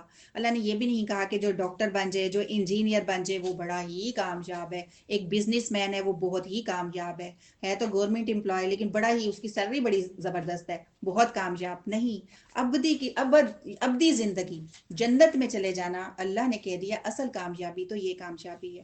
اور جن لوگوں نے کفر کیا اور آیات کو جھٹلایا، یہی لوگ اہل دوزخ ہیں، وہ ہمیشہ اس میں رہیں گے اور بہت برا ٹھکانہ ہے۔ جو مصیبت بھی آتی ہے وہ اللہ کی اذن ہی سے آتی ہے، اور جو شخص اللہ پر ایمان لائے تو اللہ اس کے دل کو ہدایت بخشتا ہے اور اللہ ہر چیز کو جاننے والا ہے۔ تو یہاں اللہ سبحانہ و تعالیٰ نے ہمیں یہ بھی بتا دیا، اس آیت میں یہ پیغام دے دیا کہ جو بھی ہمیں آزمائش آئے گی، جو بھی مشکل اور تکلیف آئے گی، حکم اللہ کا ہوگا تو ہی آئے گی نا۔ کرتوت چاہے بعض دفعہ ہم کہتے ہیں کہ ہمارے اپنے کرتوت اور حرکتوں کی وجہ سے آیا کہ کفارہ بن گیا، ٹھیک ہے، لیکن پھر بھی حکم اللہ کا ہوگا تو مصیبت آئے گی نا۔ نہیں تو کھلی چھٹی والے لوگ موجود تو ہیں، جن کو اللہ پکڑ آئے نا، یہ بھی اللہ کی رحمت ہے۔ دنیا میں جو آزمائشیں آتی ہیں نا تو اس وقت جب انسان جائے نماز بچھا لیتا ہے نا، آزمائش ختم ہوگی، قرآن بتاتا ہے نا آزمائش ختم ہوگی تو جائے نماز اٹھ گئے، لیکن اسکالرس کہتے ہیں یہ بھی چھوٹی سی دیکھا جاتا ہے پوزیٹو بات ہے کہ چلو اس مصیبت کے وقت اس میں اسے اللہ تو یاد آیا، اسے یہ تو پتا تھا اللہ سے بات کروں گی تو ٹھیک ہو جاؤں گی، میں میری یہ مشکل آسان ہو جائے گی۔ تو یہ آزمائشیں ہمارے لیے ایک طرح سے اللہ کی تب رحمت بھی بن جاتی ہیں جب ہم گڑ گڑاتے ہیں، اللہ سے اور تعلق مضبوط ہو جاتا ہے اس وقت نا۔ اور وہ تعلق کم ہی ہوتا ہے کہ انسان کا بعد میں ٹوٹے، وہ کم ہی انسان ہے جو جائے نماز اٹھائیں اور رکھ دیں، وہ کم ملتے ہیں۔ ہوتا کیا ہے کہ انسان کے ساتھ تعلق بن جاتا ہے، رب کے ساتھ تعلق بن جاتا ہے، اور یہ تعلق پھر اور گہرا ہوتا جاتا ہے کہ اللہ سے میں نے ایسے ایسے دعا کی تھی اور دیکھو اللہ سبحانہ وتعالیٰ نے میری اس مصیبت کو ٹال دیا۔ یہاں اللہ نے یہ پیغام دیا ہے کہ مصیبت اگر آتی ہے تو لوگوں کو بلیم نہ دو کہ پتہ نہیں کس کی تم نے شکل دیکھی تھی، فلاں کی نظر لگ گئی، حاسد ہی موجود نہیں، یہ سب کچھ ہے، سب کچھ ہے، لیکن اس میں ہمیں اپنے آپ کو بھی چیک کرنا ہے۔ ہم 5 وقت نماز پڑھ رہے تھے، ہم فرض بھی پڑھتے تھے، ہم سنتیں بھی پڑھتے تھے، آہستہ آہستہ ہم سنتوں سے پیچھے ہوتے چلے گئے، تو ہم سنتوں سے کیوں پیچھے ہوتے چلے گئے، اس میں بھی ہمیں چیک کرنا ہے ہماری کہاں پر غلطی تھی جس کی وجہ سے ہم نے سنتیں چھوڑ دی۔ ہم نوافل ادا کرتے تھے، ہم بہت سی نفلی عبادات کرتے تھے، ہم چیریٹی بہت کرتے تھے، لیکن اب ہم نہیں کر رہے۔ ہم میڈ کو کھانا کھلاتے تھے، ہم نہیں دے رہے ہیں اس کو، کیا وجہ ہے، کہاں پہ غلطی کی تھی، اللہ نے پیچھے روک دیا، ہمیں خود کو بھی چیک کرنا ہے۔ تو یہاں پر اللہ نے کہہ دیا اللہ اس کے دل کو ہدایت بخشتا ہے، دل کو ہمیں پکڑنا ہے، اپنے دل کا معاملہ قرآن بتاتا ہے۔ یہ بس ٹی وی کمرشلز میں آتا ہے دھک دھک دھک تو دل کا معاملہ فلاں کوکنگ آئل ہے نا، دل پر قرآن نازل ہو رہا تھا، اور دل جو ہے اسی کو ہمیں مضبوط کرنا ہے، اس کو ادھر ادھر نہیں ہونے دینا، ماحول میں رہنا ہے لیکن دل کو جما کر رکھنا ہے۔ تو ہدایت کے لیے 3 چیزیں اسکالرز کہتے ہیں انسان کے اپنے ہاتھ میں ہیں۔ ایک تو ہے اس کا ارادہ، آپ ارادے کے بغیر اس کلاس میں نہیں آئے ہو۔ کتنی بارش تھی آج، پانی بھی کھڑا ہوگا، کیچڑ بھی تھا، آ گئے نا، کیوں؟ کیونکہ آپ کا ارادہ تھا کہ مجھے ہدایت لینی ہی لینی ہے۔ دوسری چیز کیا ہے؟ منصوبہ بنانا، پلاننگ کرنا کہ اب میں نے کیسے جانا ہے۔ بارش ہو رہی ہوگی تو ذہن میں تو ہو رہا ہوگا کہ بارش بہت تیز ہے، گرمی کی بارش نہیں ہے، سردیوں کی بارش ہے، آپ کے ذہن میں آ رہا ہوگا میں نے کس طرح سے پہنچوں گی اگر مسلسل بارش ہوتی رہی، کیا مجھے چھتری کا کرنا ہے ارینج، یا کسی کو کہوں گی مجھے پک اینڈ ڈراپ دے، کچھ تو ہوا نا۔ یہ ہے کہ ارادے کے بعد منصوبہ بنانا کہ میں عمل کیسے کروں گی۔ تیسری چیز ہے کہ کوشش کرنا، پھر بھرپور ایفرٹ، پھر باہر دیکھنا کہ بارش ہو رہی ہے، نہیں میں اب گھر میں ہی بیٹھ جاتی ہوں، کوئی بات نہیں، بچوں کو پکوڑے بنا کے دے دیتی ہوں، نہیں، پھر آپ نے ایفرٹ کرنی ہے کہ بس مجھے نکلنا ہی نکلنا ہے، آپ کو منتیں کرنی پڑ جائے، آپ نے کرنی ہی کرنی ہے۔ ہاں آپ راستے میں جا رہے ہو، اس سب چیزوں کے بعد آپ نکل بھی پڑے تھے، آگے دیکھا آپ کے گیسٹ آ رہے ہیں، اب کیا کرنا ہے؟ بس پھر رزلٹ اللہ پہ چھوڑ دو، پھر تو واپس آنا ہی پڑے گا نا، پھر رزلٹ اللہ پہ چھوڑ دو، لیکن آپ کا اللہ ارادہ بھی قبول کر لے گا، آپ کا منصوبہ بھی قبول کر لے گا، آپ کی کوشش کو بھی قبول کر لے گا انشاءاللہ تعالی۔ آیت 15 میں کہا گیا کہ بے شک، اللہ نے انما کہا، انا بھی نہیں کہا کہ بے شک، تو یہ سٹرونگ ہے انا سے، ٹھیک ہے، انما، اور مد بھی لگی ہوئی ہے کہ لازمی، پکی بات ہے، یہ دوسرے سے پوچھنا بھی نہ کہ کیا واقعی یہ بات ٹھیک تھی، یہ پوچھنا بھی نہیں ہے کسی سے، مشورہ بھی نہیں کرنا اس کے معاملے میں کہ قرآن میں یہ لکھا تھا کیا واقعی یہ بات ٹھیک ہے۔ تو کیا ہے انما کے بعد آ رہا؟ تمہارے مال اور تمہاری اولاد ایک آزمائش ہے۔ مال اللہ نے بہت دے دیا، آزمائش کب بنے گا؟ جب اللہ کی راہ پہ نہیں لگے گا۔ اور مال آزمائش کب بنے گا؟ تھوڑا مال جس کے پاس ہوتا ہے نا وہ پھر بھی دیتا رہتا ہے کہ برکت پڑتی ہے، برکت پڑتی ہے۔ مال جب زیادہ آنا شروع ہو جائے نا پھر مصیبت بن جاتی ہے انسان کے لیے، زیادہ میجورٹی جو ہم نے دیکھی ہے، پھر اسے ہوتا ہے میں جوڑوں میں جوڑوں میں جوڑوں، بن گیا نا مال آزمائش، پھر نکالنے کو مال دل نہیں چاہتا، پھر وہ دیکھتا دوسرے نے نہیں نکالا میں بھی چپ رہا ہوں، پھر دوسرے کو دیکھتا ہے وہ نہیں نکالا تو مجھے کیا نکالنے کی ضرورت ہے۔ مال زیادہ تھا نا، آزمائش بن گیا۔ مال ایسے بھی آزمائش زیادہ بنتا ہے، پہلے اس کے پاس ایک دکان تھی اب 2 ہو گئی، نمازیں چھوٹنا پہلے شروع ہوئی تھی اب پکی چھوٹ گئی کیونکہ 2 دکانوں کو دیکھنا تھا، ایسے بھی تو آزمائش بن گیا نا۔ پہلے ایک بچتا، یہ اولاد جب آتی ہے نا، یہاں پہ مجھے بڑا اس وقت اس انسان پہ حیرت کا ہوتا ہے کہ جس رب نے اولاد دی تھی نا، دین والے اولاد آنے پر پیچھے ہو جاتے ہیں، جو پہلے کلاس سے اٹیچ ہوتے ہیں ان کو ہوتا ہے کہ میں نے دین کو سیکھنا ہے۔ اب کیا ہوا، اللہ نے اس کو بچہ دے دیا، وہ کہتی ہے میرا بچہ ہے میں کیسے سیکھوں، ٹائم مینیج نہیں ہو رہا۔ تو اللہ کو نہیں پتا تھا کہ میں بچہ دوں گا تو اس سے ٹائم مینیج نہیں ہوگا؟ اللہ کو تو پتا تھا، ابھی تو تمہارا ٹیسٹ شروع ہوا کہ تم نے کیسے مینیج کرنا ہے بچوں کو، کس ٹائم پہ سلانا ہے اور کس ٹائم پہ تم نے خود اٹھنا ہے، تم نے خود بھی پوری نیند کرنی ہے جب تک بچہ نیند پوری کرے گا۔ اب وہ باں لگا رہا ہے تو تم اس کی فیڈر بنا رہی ہو، تو پھر تم نے خود مینیج کرنا ہے کہ بچے کو میں نے کیسے سلانا ہے اور میں نے کیسے اٹھنا ہے، نیند کی قربانی کیسے دینی ہے، قربانی تو دینی پڑے گی نا۔ مال کو بھی اللہ کی راہ میں انویسٹ کریں گے، چاہے جتنا مرضی مال آ جائے، تو پھر یہ آزمائش نہیں بنے گی، زحمت نہیں بنے گی، رحمت بن جائے گی. ایسا پیسہ یا ایسا مال رحمت بن جائے گا، زحمت نہیں بنے گا. ایسی اولاد جس کو ہم نے آخرت پر اللہ کے دین کے لیے انویسٹ کر دیا، وہ پھر جو اولاد ہے وہ بھی رحمت بن جائے گی، زحمت نہیں بنے گی. تو اللہ سبحانہ و تعالیٰ سے دعا ہے، جیسے اللہ سبحانہ و تعالیٰ کو جیسے ہم نے انبیاء کرام کو دیکھا کہ انبیاء کرام نے اپنے اولاد کو مانگا تھا، اس لیے نہیں کہ میری پراپرٹی ہے، میری جائیداد کو لے کر چلے گا. نہیں، کیوں مانگا تھا؟ مجھے اللہ خاندان والوں میں نظر نہیں آ رہا تیرے دین کی راہ پہ کون کام کرے گا. تو اللہ سے ہماری بھی دعا ہے نا کہ اللہ سبحانہ و تعالیٰ سے ہم دعا کرتے ہیں کہ اللہ ہم نے اس قرآن کی محفل میں اپنی اولاد کو تیرے لیے انویسٹ کیا، تو قبول کر لے. سورہ کا نام ہے الحشر. یہودی اس میں ہمیں ملیں گے. 3 گروہ تھے یہودیوں کے، یا 3 قبیلے تھے جب رسول پاک صلی اللہ علیہ وآلہ وسلم مدینہ میں تشریف لے کر گئے. ان کا آپس میں معاہدہ ہو گیا ہوا تھا کہ آپس میں ایک دوسرے کے حلیف رہیں گے، لیکن یہ تینوں ہی قبیلے جو ہیں کبھی بھی رسول پاک صلی اللہ علیہ وآلہ وسلم کے دل سے حلیف نہیں بنے. جہاں انہیں لگتا تھا نا کہ فائدہ ملے گا وہاں ہو جاتے تھے. انہوں نے ہمیشہ کافروں کا ہی ساتھ دیا، جو تھے مسلمان ان کا ساتھ نہیں دیا تھا.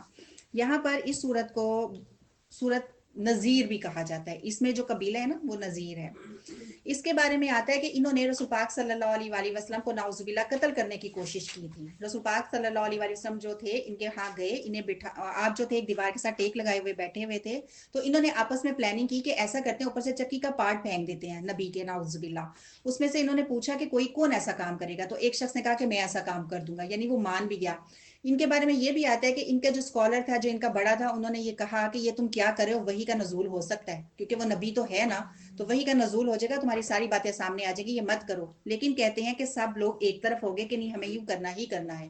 لیکن ظاہری بات ہے رسول پاک صلی اللہ علیہ وآلہ وسلم کا پیغام نہ تو جھوٹا تھا، نہ وہ نبی نعوذ باللہ جھوٹے تھے. اللہ سبحانہ و تعالیٰ کی طرف سے وحی کا نزول ہو گیا، کیونکہ رسول کو ہمیشہ اللہ سبحانہ و تعالیٰ بچاتے رہے. انبیاء جو تھے ان کا قتل ہوتا رہا، تو رسول پاک صلی اللہ علیہ وآلہ وسلم تو رسول تھے. وحی کا نزول ہو گیا. آپ وہاں سے اٹھ کر آگے، پیچھے پیچھے صحابہ بھی آگے. صحابہ نے پوچھا کہ یا رسول اللہ اب آپ کیوں اٹھ کر آگے تھے، ابھی تو ہماری وہاں بات چل رہی تھی. آپ نے پھر فرمایا کہ میرے ساتھ جو ہے مجھے یہ قتل کرنے والے تھے، اور اس طرح سے اب ہم جو ہیں ان کو یہاں سے فارغ کریں گے، اب یہ زمین کو ہمیں پاک کرنا ہوگا. ان کے بارے میں یہ آتا ہے کہ رسول پاک صلی اللہ علیہ وآلہ وسلم نے انہیں پیغام دیا کہ تم یا تو اسلام قبول کر لو یا یہاں سے چلے جاؤ. ان کو 10 دن اس چیز کے لیے دیے گئے تھے. ان کے بارے میں آتا ہے کہ یہ اتنی ڈرپوک قوم تھی کہ انہوں نے کہا کہ ہم چلے جائیں گے، ہمیں مہلت دے دیں، ہم یہاں سے چلے جائیں گے. لیکن عبداللہ بن ابی جو منافق تھا، ان کا لیڈر تھا، وہ یہاں پر پہنچ گیا. انہوں نے کہا میرے پاس 2000 بندے ہیں، جاؤ نہیں، ہم مقابلہ کریں گے مل کے، تم بھی ہو ہم بھی، ہم مل کر مقابلہ کریں گے. یہ پھر وہیں پر دوبارہ بیٹھ گئے کہ ٹھیک ہے اب ہم نہیں جائیں گے. اب ہوا کیا، جب رسول پاک صلی اللہ علیہ وسلم یہاں آئے، اور ان کے بارے میں آتا ہے کہ وہ پہلے چیک کیا کرتے تھے کہ کیا اذان کی آواز تو نہیں آ رہی، کہ اذان کی آواز آ رہی تو مطلب مسلمان ہو چکے ہیں. پہلے یہ چیک کیا گیا، لیکن اذان کی آواز نہیں آ رہی تھی. تو ایک بندے نے ان کو دیکھ لیا، یہاں سے حملہ آور ہونے والے تھے، اس طرف کو قدم بڑھ رہے تھے. دوسرا ان کے اپنے بندے نے دیکھ لیا کہ نبی جو ہے آگے، اس نے شور مچا دیا کہ اب خیر نہیں ہماری، محمد صلی اللہ علیہ وآلہ وسلم اپنے لشکر کے ساتھ پہنچ گئے ہیں. انہوں نے کیا کیا، اپنے آپ کو جو ہے نا قلعے میں بند کر لیا. عبداللہ بن ابی جو تھا وہ تو مکر گیا، جیسے وہ کرتا ہوتا تھا، وہ بھی تو منافق ہی تھا. اب وہ مکر گیا اس بات سے، اس نے ان کی کوئی مدد نہیں کی. ان کے بارے میں آتا ہے کہ اتنے بزدل نکلے کہ انہوں نے پھر رسول پاک صلی اللہ علیہ وسلم سے یہ کہا کہ یا رسول اللہ ہمیں جانے کی اجازت دے دیجئے. ان کے بارے میں یہ بھی آتا ہے کہ ان کے پاس اتنا سامان موجود تھا کہ یہ ٹائم مدت تک اندر رہ سکتے تھے، لیکن بزدل قوم تھی یہودی. اور کیسی قوم تھی انشاءاللہ تعالی باقی آپ آیات سے دیکھتے جاؤ. کہاں سے شروع ہوتی ہے؟ سبحہ سے شروع ہوتی ہے، ٹھیک ہے. یسبح ہم نے پہلے پڑھا تھا، تسبیح سے سورۃ التغابن شروع ہوئی تھی. تو یہ فعل ماضی ہے. اللہ کہہ رہے ہیں آسمان اور زمین میں موجود تمام مخلوق اللہ کی تسبیح کرتی رہی تھی، ہمیشہ ہی کرتی رہی ہے. ٹھیک ہے، یہ نہیں ہے کہ ابھی ابھی کرتی ہے، کبھی کرتی ہے کبھی نہیں کرتی ہے، یا تمہارے ہوتے ہوئے کر رہی ہے پہلے نہیں کرتی تھی. نہیں، ہمیشہ اللہ کی تسبیح ہوتی رہی تھی اور ہوتی رہے گی. وہ کیسے پتا چل رہا ہے؟ وہ آپ کو اس کی لاسٹ آیت سے پتا چل رہا ہے. لاسٹ آیت میں اللہ نے کہا یسبحو، فعل مضارع آ گیا کہ پہلے بھی ہوتی رہی اور اب بھی ہو رہی ہے، اور قیامت تک جو ہے پوری کائنات اللہ کی تسبیح کرتی رہے گی. اور وہی غالب ہے اور حکمت والا ہے. وہی تو ہے جس نے پہلے ہی حملے میں اہل کتاب کافروں کو ان کے گھروں سے نکال باہر کیا. سورۃ حشر. حشر کہتے ہیں جمع ہونا، اکٹھے ہونا. ٹھیک ہے، ایک تو ان لوگوں کو یہاں پر یہ اس پیغام یہ ہے کہ ایک حشر کا دن ہے، جمع ہونے کا، اکٹھے ہونے کا ایک وہ دن ہے، اور ایک یہ دن ہے جہاں پر ان لوگوں کو، یہ اکٹھے تھے لیکن ان کو آؤٹ کر دیا گیا اس زمین سے، یہی لوگ میدان حشر میں دوبارہ اکٹھے کیے جائیں گے، وہاں پھر انہیں جواب دہی ان کی ہوگی۔ تمہیں یہ خیال بھی نہ تھا کہ وہ اپنے گھروں سے نکل جائیں گے، یعنی اتنے مضبوط ان کے قلعے تھے، اللہ کہتے ہیں سوچا تک نہ تھا کہ اتنے مضبوط قلعوں سے نکل جائیں گے۔ اب دیکھو ایک قلعے ہم نے وہ پڑھے تھے قوم سمود کے، بڑے بڑے گھر، اللہ نے ان کی تباہی لائی چیخ کی وجہ سے، ہے نا؟ تو اللہ سبحانہ وتعالیٰ کا عذاب قوم عاد پر ہوا سے آ رہا ہے، قوم سمود پہ چیخ سے آ رہا ہے، قوم شعیب زمین ہلا دی گئی تھی زلزلے سے آ رہا ہے، قوم نوح پانی سے آ رہا ہے، آل فرعون ڈوب رہے ہیں، مختلف قسم کے اگر ہم دیکھیں تو عذاب آ رہے ہیں۔ اہل مکہ پر عذاب کیسے آیا، سوال یہ بنتا ہے۔ تو آج یہی آیت یہاں پر اگر ہم دیکھ لیں تو اس سے بھی پتہ چلتا ہے صحابہ کی تلواروں سے آیا تھا عذاب، آیا لیکن ڈیفرنٹ تھا۔ یہاں پر رسول پاک صلی اللہ علیہ وآلہ وسلم کو مکہ میں دوبارہ لے کر آنا تھا۔ پہلے تو یہ تھا کہ انبیاء فالوورز کے ساتھ، ایمان والوں کے ساتھ نکل جاتے تھے، جگہ چھوڑ دیتے تھے، پیچھے تباہی آتی تھی، نہیں، یہاں پر کچھ ڈیفرنٹ معاملہ تھا۔ رسول پاک صلی اللہ علیہ وآلہ وسلم کو واپس اسی جگہ پر لے کر آنا تھا جہاں سے ان کے قدم گئے تھے، انہیں فاتح بنا کر لے کر آنا تھا، ٹھیک ہے؟ اور دوسرا پھر عذاب دینا تھا، لیکن وہ صحابہ کی تلواروں سے دینا تھا، ان کی شامت آئی صحابہ کی تلواروں سے آئی تھی۔ تو یہاں دیکھو، یہاں بھی بڑے بڑے قلعے تھے، اور ان قلعوں کے ساتھ کیا ہوا؟ تمہیں یہ خیال بھی نہ تھا کہ وہ اپنے گھروں سے نکل جائیں گے، اور وہ یہ یقین کیے بیٹھے تھے کہ ان کے قلعے انہیں اللہ کی گرفت سے بچا لیں گے۔ ان کا تقوی کا لیول دیکھ لو، ان کو بچانا، ان کو کیا لگ رہا ہے کہ قلعے ہمیں بچا لیں گے۔ قلعے مضبوط تو تھے لیکن ان میں تقوی نہیں تھا۔ کمی کہاں تھی؟ تقوی نہیں تھا، ٹھیک ہے؟ ہمیں کیا کرنا ہے، ہمارے بھی بڑے بڑے یہ قلعے ہی تو ہیں، چاہے چھوٹے گھر ہیں، اتنے قلعے نہیں ہیں، لیکن الحمدللہ ہمارے لیے یہ قلعے ہی ہیں۔ ہمیں کیسے بچانا ہے گرفت سے؟ تو اس پہ آیت الکرسی پڑھنی ہے۔ آپ یہ سمجھو نہیں کہ آپ لوگوں نے جو ہے کنڈیاں لگا دی، اندر کے بھی دروازے ہمارے بند ہیں، باہر کا بھی مین گیٹ بند ہے، تو اب کوئی انٹر نہیں ہو سکے گا۔ انٹر ہو سکتا ہے شیطان، اس کو تالوں کی ضرورت نہیں ہے، وہ تو آ سکتا ہے، تو اس کے لیے کیسا تالا ہونا ضروری ہے؟ آیت الکرسی کا تالا ہونا ضروری ہے۔ مگر اللہ نے اسے ایسے رخ سے انہیں آ لیا جس کا انہیں خواب و خیال بھی نہ تھا، اور ان کے دلوں میں ایسا روب ڈال دیا کہ وہ خود ہی اپنے گھروں کو برباد کر رہے تھے۔ یہاں تلواریں نہیں اٹھی صحابہ کی، صحابہ گئے تو تھے لیکن یہاں تلواریں بھی نہیں اٹھی۔ فتح مکہ کے موقع پہ میں نے کہا نا کہ فتح مکہ کے موقع پہ خیر ویسے تلواریں تو نہیں اٹھی تھی، لیکن غزوہ بدر دیکھ لو، غزوہ احد دیکھ لو، صحابہ موجود تھے تلواروں کے ساتھ اپنی۔ یہاں پر تو ہوئی ہی نہیں جنگ، انہوں نے سرنڈر کر دیا، انہوں نے کہا کہ ہمیں بس جانے دیں۔ رسول پاک صلی اللہ علیہ وسلم کی ریکویسٹ کو مان لیا کہ ٹھیک ہے تم چلے جاؤ، اور لیکن ان پر عذاب کی شکل یہاں پر ایک نئی ہے کہ انہیں یہ کہا گیا، نبی نے یہ کہہ دیا جو لے جانا چاہتے ہو لے جاؤ، جگہ چھوڑ دو، پوری کھلی چھٹی۔ یہ نہیں کہا کہ اپنے گھر اور کوئی مال تم نہیں لے جا سکتے، جو تم سامان اٹھا سکتے ہو نا لے جاؤ۔ انہوں نے کیا کیا؟ دیکھو ان کے دلوں میں ایسا روب ڈال دیا۔ کس کا روب تھا؟ مسلمانوں کا اتنا روب ڈال دیا گیا تھا، اللہ سبحانہ وتعالی نے خود ڈال دیا۔ بدر میں جو ہم نے دیکھی تھی نا تھوڑی سی جھلک، تو وہاں پر پتہ کیا ہوا تھا؟ غزوہ بدر نہیں، سوری، غزوہ احد میں ابو سفیان تھے لیڈر نا، تو ابو سفیان کے بارے میں آتا ہے رضی اللہ تعالیٰ عنہ کہ وہ جب تھوڑے سے راستے میں آگے چلے گئے نا، تو انہوں نے کہا ہم نے غلطی کی ہے، ہم نے احد میں نقصان تو ہو رہا تھا لیکن ہم کیوں واپس گئے؟ ادھر ان کے شہر میں جاتے، وہاں عورتیں اور بچے تھی، ادھر تو لوٹ مار کرتے، دوبارہ ان پر حملہ کرنا چاہیے۔ یہ ان لوگوں نے پوری تیاری کر لی، وہاں پر رسول پاک صلی اللہ علیہ وسلم کو انفارم کر دیا گیا تھا، وہاں بھی پوری تیاری ہو گئی۔ صحابہ جو تھے زخمی تھے، لیکن زخمی حالت میں بھی وہ کہتے ہیں ہم جانے کو تیار ہیں، اٹھ کھڑے ہوئے تھے۔ اب کیا ہوا؟ جب ابو سفیان رضی اللہ تعالیٰ کو اس موقع پر یہ پتا چلا نا کہ تیاری تو ادھر سے بھی ہو گیا، پھر وہ ڈر گیا۔ اللہ کہتے ہیں ہم نے ایسا روب ڈال دیا، حالانکہ انہیں لگ رہا تھا کہ ہم تو جیت کے ایک طرح سے آ رہے ہیں، نقصان پہنچایا، واپس نہیں آ سکے، پہنچ گئے واپس مکہ کی طرف۔ تو یہاں بھی اللہ کہتے ہیں کہ ہم نے ایسا روب ڈالا کہ خود ہی اپنے گھروں کو برباد کرے تھے۔ ہمارا دل چاہتا ہے ہم کھڑکیاں اتاریں اور اپنے گھر اتاریں، اور مسلمانوں کے ہاتھوں بھی کروانے لگے، یعنی جو مسلمان اس سائڈ پر تھے انہیں بھی کہہ رہے تھے جو آسانی کی جلدی کیونکہ ہم نے نکلنا ہے، تم بھی ہماری مدد کرو، ہماری کھڑکیاں اتار کے ہمیں دے دو، ہماری فلاں چیز بہت اچھی ہے وہ ہمیں اتار کے دے دو، یہ دروازے کی چوکھاٹیں دروازے اتار کے ہمیں دے دو، کیونکہ ہم نے اب جہاں جانا ہے وہاں رہنا تو ہے ہی ہے نا۔ یہ خود بھی توڑ رہے تھے، صحابہ کو بھی کہا کہ تم ہماری ہیلپ کر دو، تم بھی ہمارے ساتھ یہ کر دو، مدد کر دو۔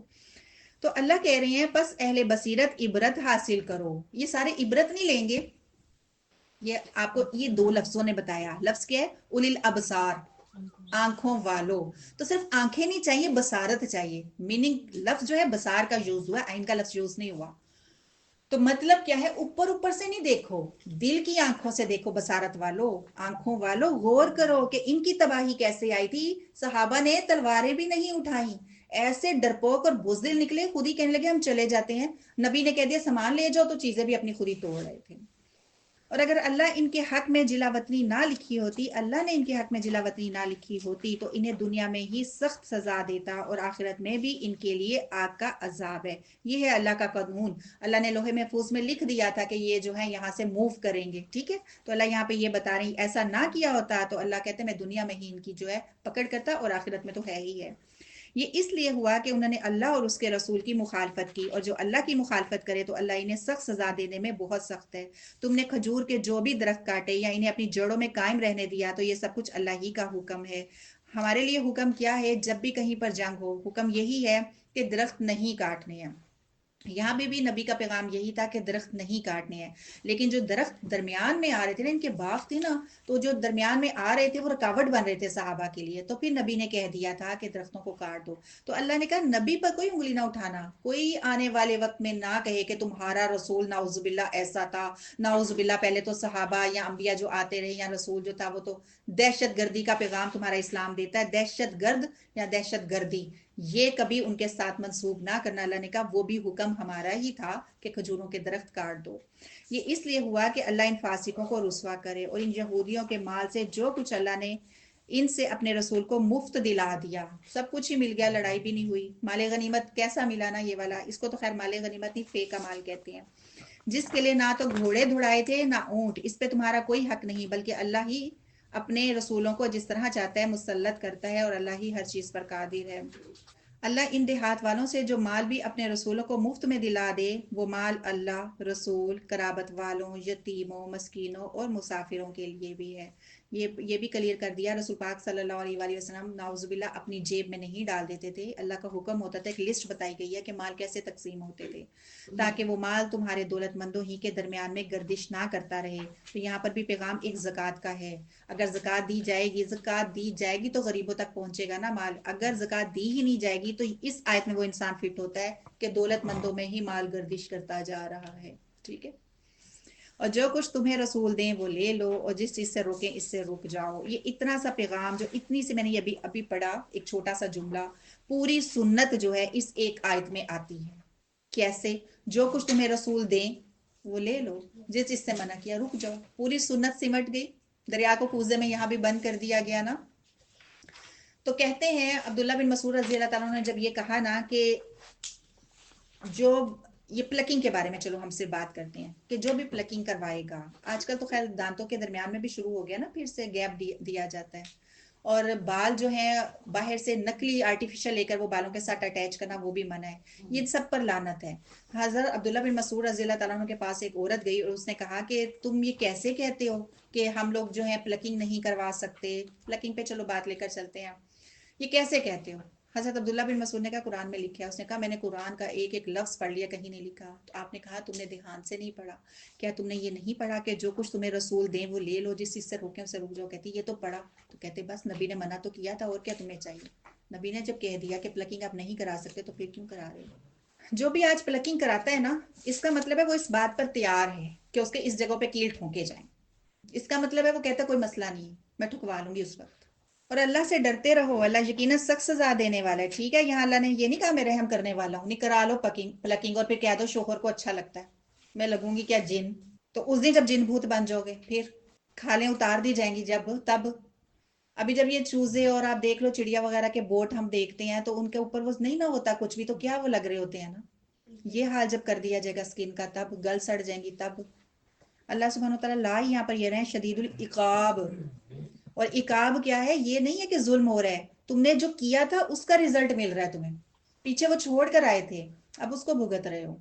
یہ والا واقعہ تو آپ سب کو الحمدللہ اللہ کے حکم سے پتا ہوگا کہ ایک انصاری تھے. رسول پاک صلی اللہ علیہ وآلہ وسلم نے پوچھا تھا سارے صحابہ سے کہ گیسٹ آئے ہیں کون کھانا کھلائے گا نا. تو ابو طلحہ انصاری انہوں نے کہا تھا کہ میں کھلاؤں گا. گھر جاتے ہیں کھانا کم تھا, بیوی نے کہا وہ تو بچوں کا ہی ہے, تو آپ نے کہا تھا کہ جب کھانے لگیں گے تو چراغ بجھا دینا ہے نا, تو پھر جب وہ کھا لے گا تو اس کے بعد جو بچوں کو سلا دو ایسے تھپ تھپا کے, اور جب چلے جائیں گے تو ٹھیک ہے پھر ہم دیکھ لیں گے کیا کچھ بچا کہ نہیں بچا. بہرحال وہ جو مہمان ہیں وہ کھاتے رہے, اور یہ میاں بیوی نے بھی ایسے ہی انہیں فیل کروایا کہ وہ بھی ساتھ بیٹھے کھا رہے ہیں, جبکہ اندھیرا تھا انہیں پتہ نہیں چلا. تو اتنی سی جو بات ہے نا, یہ چھوٹی معمولی بات نہیں ہے. ہماری طرح فریج بھرے نہیں ہوتے تھے اور فریزر بھرے نہیں ہوتے تھے. آپ دیکھ لو اپنے اپنے گھروں میں کہ فریج بھی ہے فریزر بھی ہے, کتنا مال ہے اس کا مطلب اس کے اندر. کتنے افسوس کی بات ہے نا ویسے اگر ہم دیکھیں تو یہاں پر جو کھانا تو یہ ہوتا تھا کہ شام کا ہے تو صبح کا نہیں ہے, صبح کا ہے تو شام کا نہیں ہے. ان انصاری نے فوراً جو ہے ہاتھ کھڑا کیا پریزنٹ, اور ان کو کھانا کھلا دیا. اللہ سبحانہ و تعالیٰ نے اس کا بھی وزن کر دیا. یہ جو آیت آپ پڑھ رہے ہو آیت 9, اور اس میں جو اتنا سا پارٹ آ رہا ہے نا, اور مہاجرین میں سے اپنی ذات پر ترجیح دیتے ہیں خواہ خود فاقہ سے ہوں, اور جو شخص اپنے نفس کے حرص سے بچا لیا گیا تو ایسے ہی لوگ کامیاب ہیں. یہ آیت کا یہ حصہ جو ہے اس وقت نازل ہوا تھا. رسول پاک صلی اللہ علیہ وآلہ وسلم نے نیکسٹ ڈے پوچھا تھا اور انہیں بتایا تھا کہ اللہ تم سے خوش ہے, اور اللہ کو ہنسی آ گئی جب تم نے یہ عمل کیا. جب اللہ دیکھ رہا ہے, اللہ سن رہا ہے, تو اس کا مطلب اللہ ہنستا بھی ہے. جیسے بدر کے معاملے میں ہم نے دیکھا تھا کہ اللہ نے جھانکا. سعد بن معاذ رضی اللہ تعالیٰ کے بارے میں بھی آتا ہے کہ اللہ خوش ہوا, اللہ ہنسا, ان کے بارے میں بھی آتا ہے, اور عرش کب کپا اٹھا. تو یہ اللہ غیب کی باتیں ہم تو نہیں جانتے نا, لیکن یہ سب معاملات تو ہوتے ہیں. تو اللہ سبحانہ و تعالیٰ اس معاملے سے بہت زیادہ خوش ہوئے تھے. اور یہاں پہ جو لفظ ہے نا خصاصہ, یہ ایسا ہے کہ جیسے دیوار ہو نا, اس میں دراڑ آ جائے تو ہمیں نظر آئے گی. آپ کا کوئی کپڑا ہے وہ پھٹ جائے تو ہمیں نظر آئے گا. خصاصہ کیا ہے کہ دوسرے پر ظاہر ہو کہ بالکل ہینڈ ٹو ماؤتھ ہے. اور ان لوگوں کے لیے بھی پوری آیت چلو دیکھ لیتے ہیں. اور ان لوگوں کے لیے بھی جو ان کے آنے سے پہلے ایمان لا چکے اور یہاں مقیم ہیں, ٹھیک ہے, یہ کون تھے؟ یہ انصار مدینہ تھے. جو بھی ہجرت کر کے ان کے پاس آئے وہ اس سے محبت کرتے ہیں. مہاجرین میں سب ابو بکر رضی اللہ عنہ, عمر, حضرت عثمان سب آ گئے. اور جو کچھ انہیں مال سے دیا جائے وہ اپنے دلوں میں اس کی کوئی حاجت نہیں پاتے ہیں. وہ بلکہ یہ کہتے تھے جو مل جاتا تھا نا مال, یہ بھی کہتے تھے یا رسول اللہ مہاجرین کو دے دیں.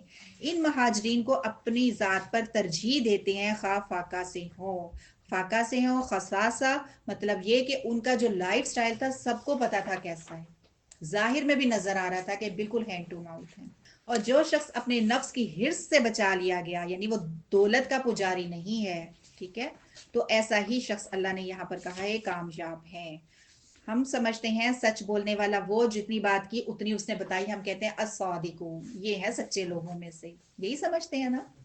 حضرت ابو بکر رضی اللہ عنہ کو کہا گیا صدیق, مطلب نہ صرف سچ بولا تھا بلکہ سچ آگے پھیلایا بھی تھا, گواہی بھی دی تھی. دل بھی سچا, عمل بھی سچا, اندر باہر سے سچے تھے. اور سچا کون ہے؟ آیت 8 میں پتا چل رہا ہے. ان محتاج مہاجرین کے لیے جو اپنے گھروں اپنی جائیدادوں سے نکالے گئے. محتاج مہاجرین میں سب مہاجرین آ گئے.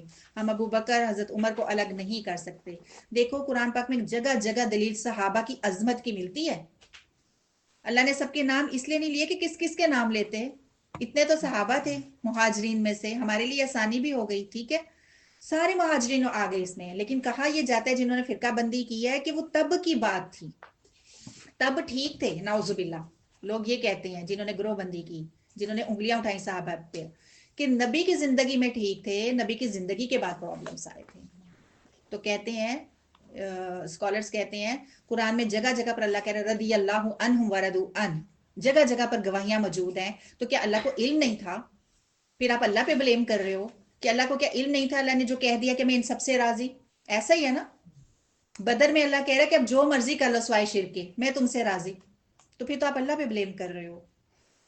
ان محتاج مہاجرین کے لیے جو اپنے گھروں اپنی جائیدادوں سے نکالے گئے, وہ اللہ کا فضل, اس کی رضا چاہتے ہیں, اور اللہ اس کے رسولوں کی مدد کرتے ہیں. یہی لوگ صادقون ہیں. الصادقون, سچا کون؟ جس نے اپنا گھر بار اللہ کے لیے چھوڑا, جو اللہ کا فضل چاہتا ہے اور صرف اس کی رضا چاہتا ہے اور کچھ نہیں چاہتا. اس کی خوشیاں وہ ہیں جو اللہ جس پر خوش ہوتا ہے. اس کا جینا مرنا اٹھنا بیٹھنا اللہ کے لیے, اس کی قربانیاں اللہ کے لیے. تو اللہ سبحانہ و تعالیٰ نے ان لوگوں کو سچا کہا ہے. یہودیوں کے بارے میں جاننا چاہتے ہیں, ہم سمجھتے ہیں بڑے ہی بہادر. تو آیت دیکھ لو 14, یہ اکٹھے ہو کر تم مسلمانوں سے جنگ نہیں کریں گے مگر یہ کہ قلعہ بند بستیوں میں بیٹھ کر. ابھی بھی پتہ یہی چل رہا تھا کہ ادھر پکڑے بھی جاتے تھے تو رونے بیٹھے ہوتے تھے. اور ہمارے جاتے تھے نا فلسطینی، تو ہم دیکھ رہے تھے وہ اسمائل دیتے ہوئے جا رہے ہوتے تھے، ایسے ہی تھا نا، وہ وکٹری کا نشان تھا کہ انشاءاللہ ہماری فتح ہوگی نا۔ اور ان کی جب ہم نے ویڈیوز باز دیکھی تھی تو ان کا رونا ہی نہیں کر رہا ہوتا تھا، ایسے ہی ہے نا، ایسے بزدل ہیں وہ۔ جو میں نے بتایا نا ابھی جو 3 قبیلے تھے بزدل، وہ بزدلی ابھی تک موجود ہے ان میں۔ تو اللہ نے یہاں پر یہ بتایا ہے کہ یہ اکٹھے ہو کر تم مسلمانوں سے جنگ نہیں کریں گے، کوئی ایک ہی اٹھے گا جنگ کرنے کے لیے، اور ان میں اپنی بھی تو گروہ بندی تھی، مگر یہ کہ قلعہ بند بستیوں میں بیٹھ کر یا دیواروں کے پیچھے چھپ کر جنگ کریں۔ ان کی آپس میں شدید مخالفت ہے، آپ انہیں متحد سمجھتے ہیں حالانکہ ان کے دل پھٹے ہوئے ہیں، یہ اس لیے کہ یہ لوگ بے عقل ہیں۔ تو یہاں یہ بھی بتا دیا گیا کہ آپس میں ایک دوسرے کے ساتھ بھی سنسیئر نہیں ہے، تبھی تو خود ہی اٹھ کے کہہ رہے تھے کہ جنگ ختم ہونی چاہیے، جنگ ختم ہونی چاہیے۔ ان کے آپس کے بھی دل پھٹے ہوئے ہیں، خود بھی مجبور تھے، سیلریز مل رہی تھی نا، پھر وہاں کھچائی ہونی تھی، اس لیے جنگیں ہوئی۔ یہاں سے آپ کو اسی آیت سے پتہ چل رہا ہے۔ تو پتہ کیا چل رہا ہے؟ اصل اتحاد دل کا ہوتا ہے، جسم کا نہیں ہوتا ہے۔ ان کے جسم موجود تھے لیکن دل پھٹے ہوئے تھے، آپ کو اس آیت کے ریفرنس سے پتہ چل رہا ہے۔ اور اب یہ جو دل ہے اس کو جوڑا کیسے جائے؟ اس قرآن کی وجہ سے جوڑا جائے، پیچھے آپ نے پڑھ لیا ہدایت کہاں سے ملتی ہے، ہدایت دل میں ہوتی ہے، ٹھیک ہے؟ تو اس دل کو توحید کی طرف لے کر آنا ہے۔ سورت ہے الصف، تو نام ہی ہمیں پیغام دے رہا ہے ڈسپلن کا۔ نہیں آتا نا ڈسپلن تو پتہ کس سے سیکھ لو؟ پرندوں سے سیکھ لو، چونٹیوں سے سیکھ لو، چھوٹی چھوٹی چونٹیاں، چھوٹی چھوٹی مخلوق ہے، کیسے لائن بنا کے جا رہی ہوتی ہے نا۔ اللہ سبحانہ وتعالیٰ کو ڈسپلن کتنا پسند ہے کہ اللہ نے قرآن میں نام بھی صف رکھ دیا۔ 12 قبیلے تھے بنی اسرائیل کے، اللہ سبحانہ وتعالیٰ نے سب کے الگ الگ جو ہیں چشمے بہا دیے تھے، 12 کے ڈسپلن کے ساتھ اپنا قبیلہ اپنے جو ہے چشمے پہ آئے اور پانی پیے، جب حضرت موسیٰ علیہ السلام کے ساتھ صحرائے سینا میں تھے۔ اس میں ایک بہت زبردست آیت آ رہی ہے، وہ میں چاہ رہی تھی آپ کو میں ڈسکس کروں اس پہ، جس میں ہمیں پیغام دیا جا رہا ہے کہ ان کی اپنی کتابوں میں احمد نام موجود تھا۔ یہ میں نے آپ سے بتایا بھی تھا کہ ان کی کتابوں میں نام بھی موجود تھا۔ دیکھ لو آیت 6 میں بتایا جا رہا ہے، اور جب عیسیٰ ابن مریم نے کہا اے بنی اسرائیل میں یقیناً تمہاری طرف اللہ کا رسول بھیجا ہوا ہوں، اللہ کا رسول بھیجا ہوا ہوں، اور اس تورات کی تصدیق کرنے والا ہوں جو مجھ سے پہلے نازل ہوئی تھی، اور ایک رسول کی بشارت دینے والا ہوں جو میرے بعد آئے گا، اس کا نام احمد ہوگا۔ اتنی سی بات میں بہت سارے میسیجز ہیں۔ پہلا میسیج کیا کہ حضرت عیسیٰ علیہ السلام نے یہ نہیں کہا اے میری قوم، حالانکہ ہم ہر جگہ پہ پڑھ رہے ہیں یا قومی۔ اگر یقین نہیں آتا تو آیت 3 میں بھی دیکھ لو، وَإِذْ قَالَ مُوسَىٰ، اور یاد کر جب موسیٰ علیہ السلام نے کہا تھا، کیا کہا تھا؟ اے میری قوم۔ لیکن اس کے مقابلے میں حضرت عیسیٰ علیہ السلام کہہ رہے ہیں یا بنی اسرائیل۔ ایسا کیوں کہہ رہے ہیں؟ کیونکہ ان کے جو تھے والد نہیں تھے، والد سے آگے قوم بنتی ہے نا، تو انہوں نے بنی اسرائیل کہا ہے۔ یہ حضرت عیسیٰ علیہ السلام ہر جگہ پر بنی اسرائیل کہہ کے مخاطب کریں گے، میری قوم کے الفاظ نہیں کہیں گے۔ ایک بات۔ دوسری بات یہ ہے کہ ہمیں یہ پتہ چل رہا ہے کہ اللہ سبحانہ وتعالیٰ نے ان سے جو ایک عہد لیا انبیاء کرام سے کہ تم نے اپنے نبی کی جو ہے اسٹرینتھ بننا ہے، یہ نہیں کہنا کہ اب میرا دین۔ یہاں پر انہوں نے کیا کہا کہ میں تورات کی تصدیق کرنے والا ہوں، وہ بک بھی ٹھیک تھی، وہ جو الہامی کتاب آئی تھی وہ کتاب ٹھیک تھی، میں اس کی تصدیق ہی کروں گا، یہ نہیں کہوں گا کہ وہ کتاب جو ہے وہ ٹھیک نہیں تھی، نعوذ باللہ۔ کتاب کی تصدیق آج ہم بھی کریں گے۔ نبی نے ہمیں کہہ دیا تھا کہ اس کتاب کی، وہ جو اب ان کے پاس موجود ہے نا، ان کی تصدیق بھی نہیں کرنی، ان کی تکذیب بھی نہیں کرنی، ہم ان کتابوں کی تصدیق کریں گے جو اللہ نے نازل کی تھی۔ اب جو ان کے پاس موجود ہے اس کے بارے میں حکم کیا ہے؟ نہ تصدیق نہ تکذیب، بس ہم نے یہ کہہ دینا ہے کہ ہم ان کتابوں پر ایمان لاتے ہیں جو اللہ کی طرف سے نازل ہوئی تھی، تورات، زبور اور انجیل، بس اتنی بات۔ کیونکہ اب جو ان کے پاس موجود ہے ان کے تو اپنے اپنے فتوے ہیں، ان کے اپنے اسکالرز کہتے ہیں کہ یہاں پر اللہ کے جو پیغامات آج تک موجود ہیں نا، جو صحیح اللہ کے احکام موجود ہیں، کہتے صاف کلیئر ہماری کتابوں میں نظر آتے ہیں، جیسے ایک ہیرا جگمگاتا ہے نا، وہ صاف پتہ چلتا ہے کہ باقی لوگوں کی باتیں ہیں، اس میں ہیرے جگمگا رہے ہیں اللہ کے، یعنی ان کے اپنے جو ہیں اسکالرز وہ بھی یہ بات کہتے ہیں۔ دوسری بات یہ ہے کہ رسول پاک صلی اللہ علیہ وآلہ وسلم تو خوشخبریاں دینے والے ہوں گے، یہ بھی پتہ چل گیا کہ وہ تو بشارت ہی تم کو دیں گے۔ ان کا نام بھی یہاں پر پتہ چل گیا کہ احمد ہوگا۔ قرآن پاک میں رسول پاک صلی اللہ علیہ وآلہ وسلم کا احمد نام ایک ہی دفعہ آیا ہے، محمد صلی اللہ علیہ وآلہ وسلم 4 دفعہ آیا ہے۔ اچھی طرح اس بات کو یاد رکھ لو، دورہ قرآن کے بعد آپ کے ٹیسٹ ہو سکتے ہیں۔ تو میننگ کیا ہے احمد کا کہ دنیا میں جتنی بھی تعریف کرنے والے ہیں ان میں سب سے زیادہ تعریف کرنے والا ہمارا نبی احمد ہے. سب تعریف کر رہے ہیں نا. ابھی ہم نے پڑھا ہر چیز اللہ نے کہا میری تسبیح بیان کر دیا ہے. ہم خود بھی تسبیح کر رہے ہیں, جنات بھی کر رہے ہیں, اور اللہ کی کون کون سی مخلوق ہے جو کر رہی ہوگی, فرشتے بھی کر رہے ہیں ذکر اذکار. تو اللہ سبحانہ و تعالیٰ یہاں پر بتا رہے ہیں کہ دنیا میں جتنے بھی ہیں, جو بھی مخلوق ہے, جیسے بھی تعریف کرتی ہے, ان میں سے سب سے زیادہ تعریف کرنے والا ہمارا رسول ہے. تو رسول پاک صلی اللہ علیہ وآلہ وسلم سے یہاں سے ہمیں یہ پتہ چل رہا ہے کہ سب سے زیادہ رسول پاک صلی اللہ علیہ وآلہ وسلم نے اللہ کی تعریف کی, اور کچھ کلمات تعریف کے ایسے ہیں جو نبی کو بھی نہیں پتا انہوں نے کیسے تعریف کرنی ہے اللہ کی. روز قیامت جب رسول پاک صلی اللہ علیہ وآلہ وسلم شفاعت کے لیے اللہ سبحانہ و تعالیٰ کے پاس جائیں گے نا, تو سجدے میں گر جائیں گے. تب اللہ سبحانہ و تعالیٰ رسول پاک صلی اللہ علیہ وآلہ وسلم کو بتائیں گے الفاظ کہ یہ کہو, تعریف کے الفاظ. وہ سجدے میں وہ الفاظ کہیں گے. رسول پاک صلی اللہ علیہ وآلہ وسلم کہتے ہیں وہ مجھے اس سے پہلے نہیں پتا تھا. ہمیں سورۃ الفاتحہ میں بتایا گیا نا کس طرح سے ہمیں دعا مانگنی ہے, انعمتا کی دعا مانگنی ہے کہ اللہ ہم ایسے بن جائیں, ہم مغضوب میں نہ ہوں, ضالین میں نہ ہوں. نہ سمجھایا جاتا ہمیں کیا سمجھ آنی تھی. تو نبی جو ہے اب تک جو ہے ان الفاظ سے اجنبی رہے. روز قیامت انہیں بھی پتا چلے گا کہ تعریف کے اور کون سے الفاظ ہیں اور اللہ کی کیا صفات ہیں. بہت سی صفات اس دن جو ہے کھل کر سامنے اللہ کی مزید آئیں گی. ٹھیک ہے, تو اس کے بعد جب تعریف کریں گے تو اس کے بعد اللہ سبحانہ و تعالیٰ رسول پاک صلی اللہ علیہ وآلہ وسلم سے کہیں گے اب سر اٹھاؤ, اب سفارش کرو, بتاؤ کیا کہتے ہو. یہ ہے احمد کا میننگ. محمد کا میننگ کیا ہے کہ جس کی سب سے زیادہ تعریف کی جائے. پوری دنیا میں رسول پاک صلی اللہ علیہ وآلہ وسلم ہی کی سب سے زیادہ تعریف کی جاتی ہے. کس کو کون جانتا ہے؟ کسی منسٹر کو آپ جانتے ہو, کسی کو میں نہیں جانتی ہوں. کسی بادشاہ کو آپ جانتے ہو, کسی کو میں نہیں جانتی ہوں. ایسے ہی ہے نا. لیکن یہ نبی ایسے ہیں, چاہے مخالف کر رہے ہیں لوگ, مخالفت کرنے والے آج بھی موجود ہیں, لیکن نام ان کو پتہ ہے کہ ان کے آخری صاحب کون تھے صلی اللہ علیہ وآلہ وسلم. اپنے اگر ہم ملک پاکستان میں دیکھ لیں یا اسلامک ملک میں دیکھ لیں تو اذان میں دیکھ لو, اذان میں کتنی ہی دفعہ نام آ جاتا ہے. ہم درود پڑھتے ہیں کتنی ہی دفعہ نام آ جاتا ہے. جب ہم حدیث دیکھتے ہیں تو کتنی ہی دفعہ نام آ جاتا ہے. قرآن پڑھتے ہیں تو نازل کس پر ہو رہا تھا تو کتنی ہی دفعہ ہم نبی کو یاد کر لیتے ہیں نا. تو اس طرح وہ شخصیت جس کی سب سے زیادہ تعریف کی جاتی رہی ہو اور کی جاتی ہے, اس کا نام ہے محمد, یا اس کا میننگ ہے محمد صلی اللہ علیہ وآلہ وسلم. یہاں پر آیت 8 ہے, اس میں یہ کہہ دیا گیا یہ لوگ چاہتے ہیں کہ اللہ کے نور کو اپنی پھونکوں سے بجھا دیں, اور اللہ اپنے نور کو پورا کر کے ہی رہے گا, خواہ کافروں کو کتنا ہی ناگوار ہو. تو لفظ اللہ سبحانہ و تعالیٰ لاتے ہیں وَلَوْ كَرِهَ الْكَافِرُونَ, کراہت محسوس کریں. اس سے یہ پتہ چلتا ہے کہ کافروں کو کتنی کراہت محسوس ہوتی ہے نعوذ باللہ دین اسلام اور اس کے پیغامات سے. تو اللہ نے کہا یہاں پہ یہ نہیں کہا کہ چاہے یہ جتنی مرضی کوششیں کر لیں, کوششوں کی بھی بات نہیں کی, چاہے انہیں جتنا مرضی برا لگے کہ نام بھی یہ نہ آئے میرے سامنے, لیکن نام آ جائے گا. اللہ نے یہ کہا. اب وہ کیا چاہتے ہیں, وہ نام جو سننا نہیں چاہتے, جن کے دل میں نفرت ہے, ناپسندیدگی کا اظہار ہے, پھر بھی اذان میں نام آ ہی جاتا ہے نا. دوسرا یہ کہ آپ اور میں اگر سورج کو چاہیں اپنی پھونکوں سے بجھا دیں تو کیا بجھ جائے گا؟ پھونک اپنے اوپر ہی آئے گی. تو یہ ہے کہ اللہ اپنے نور کو پورا کر کے ہی رہے گا. ٹھیک ہے, اللہ سبحانہ و تعالیٰ اس آیت میں یہ نہیں کہہ رہے کہ وہ نور کو اپنی پھونکوں سے بجھانا چاہتے ہیں, تو اللہ کہہ رہے نہ میں بجھانے نہیں دوں گا. ہم مقابلے میں یہی کہیں گے نہیں ہم تو بجھانے نہیں دیں گے. نہیں, یہ اللہ سبحانہ و تعالیٰ کا انداز قرآن میں. اللہ نے بجھانے کی تو بات ہی نہیں کی ہے کہ بجھانا کیا, ہم تو پورا کر کے رہیں گے. غالب آئے گا دین, اللہ نے ہمیں یہ پیغام دے دیا. تو جب دین غالب آنا ہے تو پھر کرنے کا کام کیا ہے جناب؟ گملے کی ایک مٹی ہے اور ایک مٹی مسجد کی ہے, کون سی بننا ہے, گملے کی کہ مسجد کی؟ مسجد کی نا. تو کام تو ہو ہی جانا ہے. تو ہمیں کوئی اینٹ مضبوط بننی ہے جو دین کے لیے جو ہے پاورفل ہو, کہیں اینٹ لگ جائے ہماری بھی, ٹھیک ہے, ہمارا بھی کہیں پہ کوئی کام ہو جائے.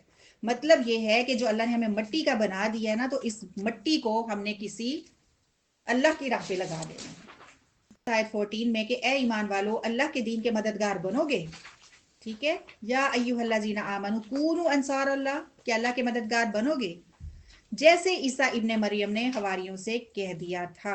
رسول پاک صلی اللہ علیہ وآلہ وسلم کہہ رہے ہیں یا ایھا الذین آمنوا, اے ایمان والو, انصار اللہ, اللہ کے مددگار بنو گے. آپ کی اور میری کیا اوقات کہ ہم اللہ کی مدد کریں؟ ہم کیسے اللہ کی مدد کر سکتے ہیں؟ تو دین کی مدد کرنا اللہ کی مدد کرنا ہے, اور اللہ کو اپنا دین کتنا پسند ہے کہ اللہ نے اسے کہا کہ یہ میری مدد ہے. پھر اللہ بتا رہے کہ کیسے, جیسے کہ عیسیٰ ابن مریم نے اپنے حواریوں سے کہا تھا کہ کون اللہ کے معاملے میں میرا مددگار ہوگا.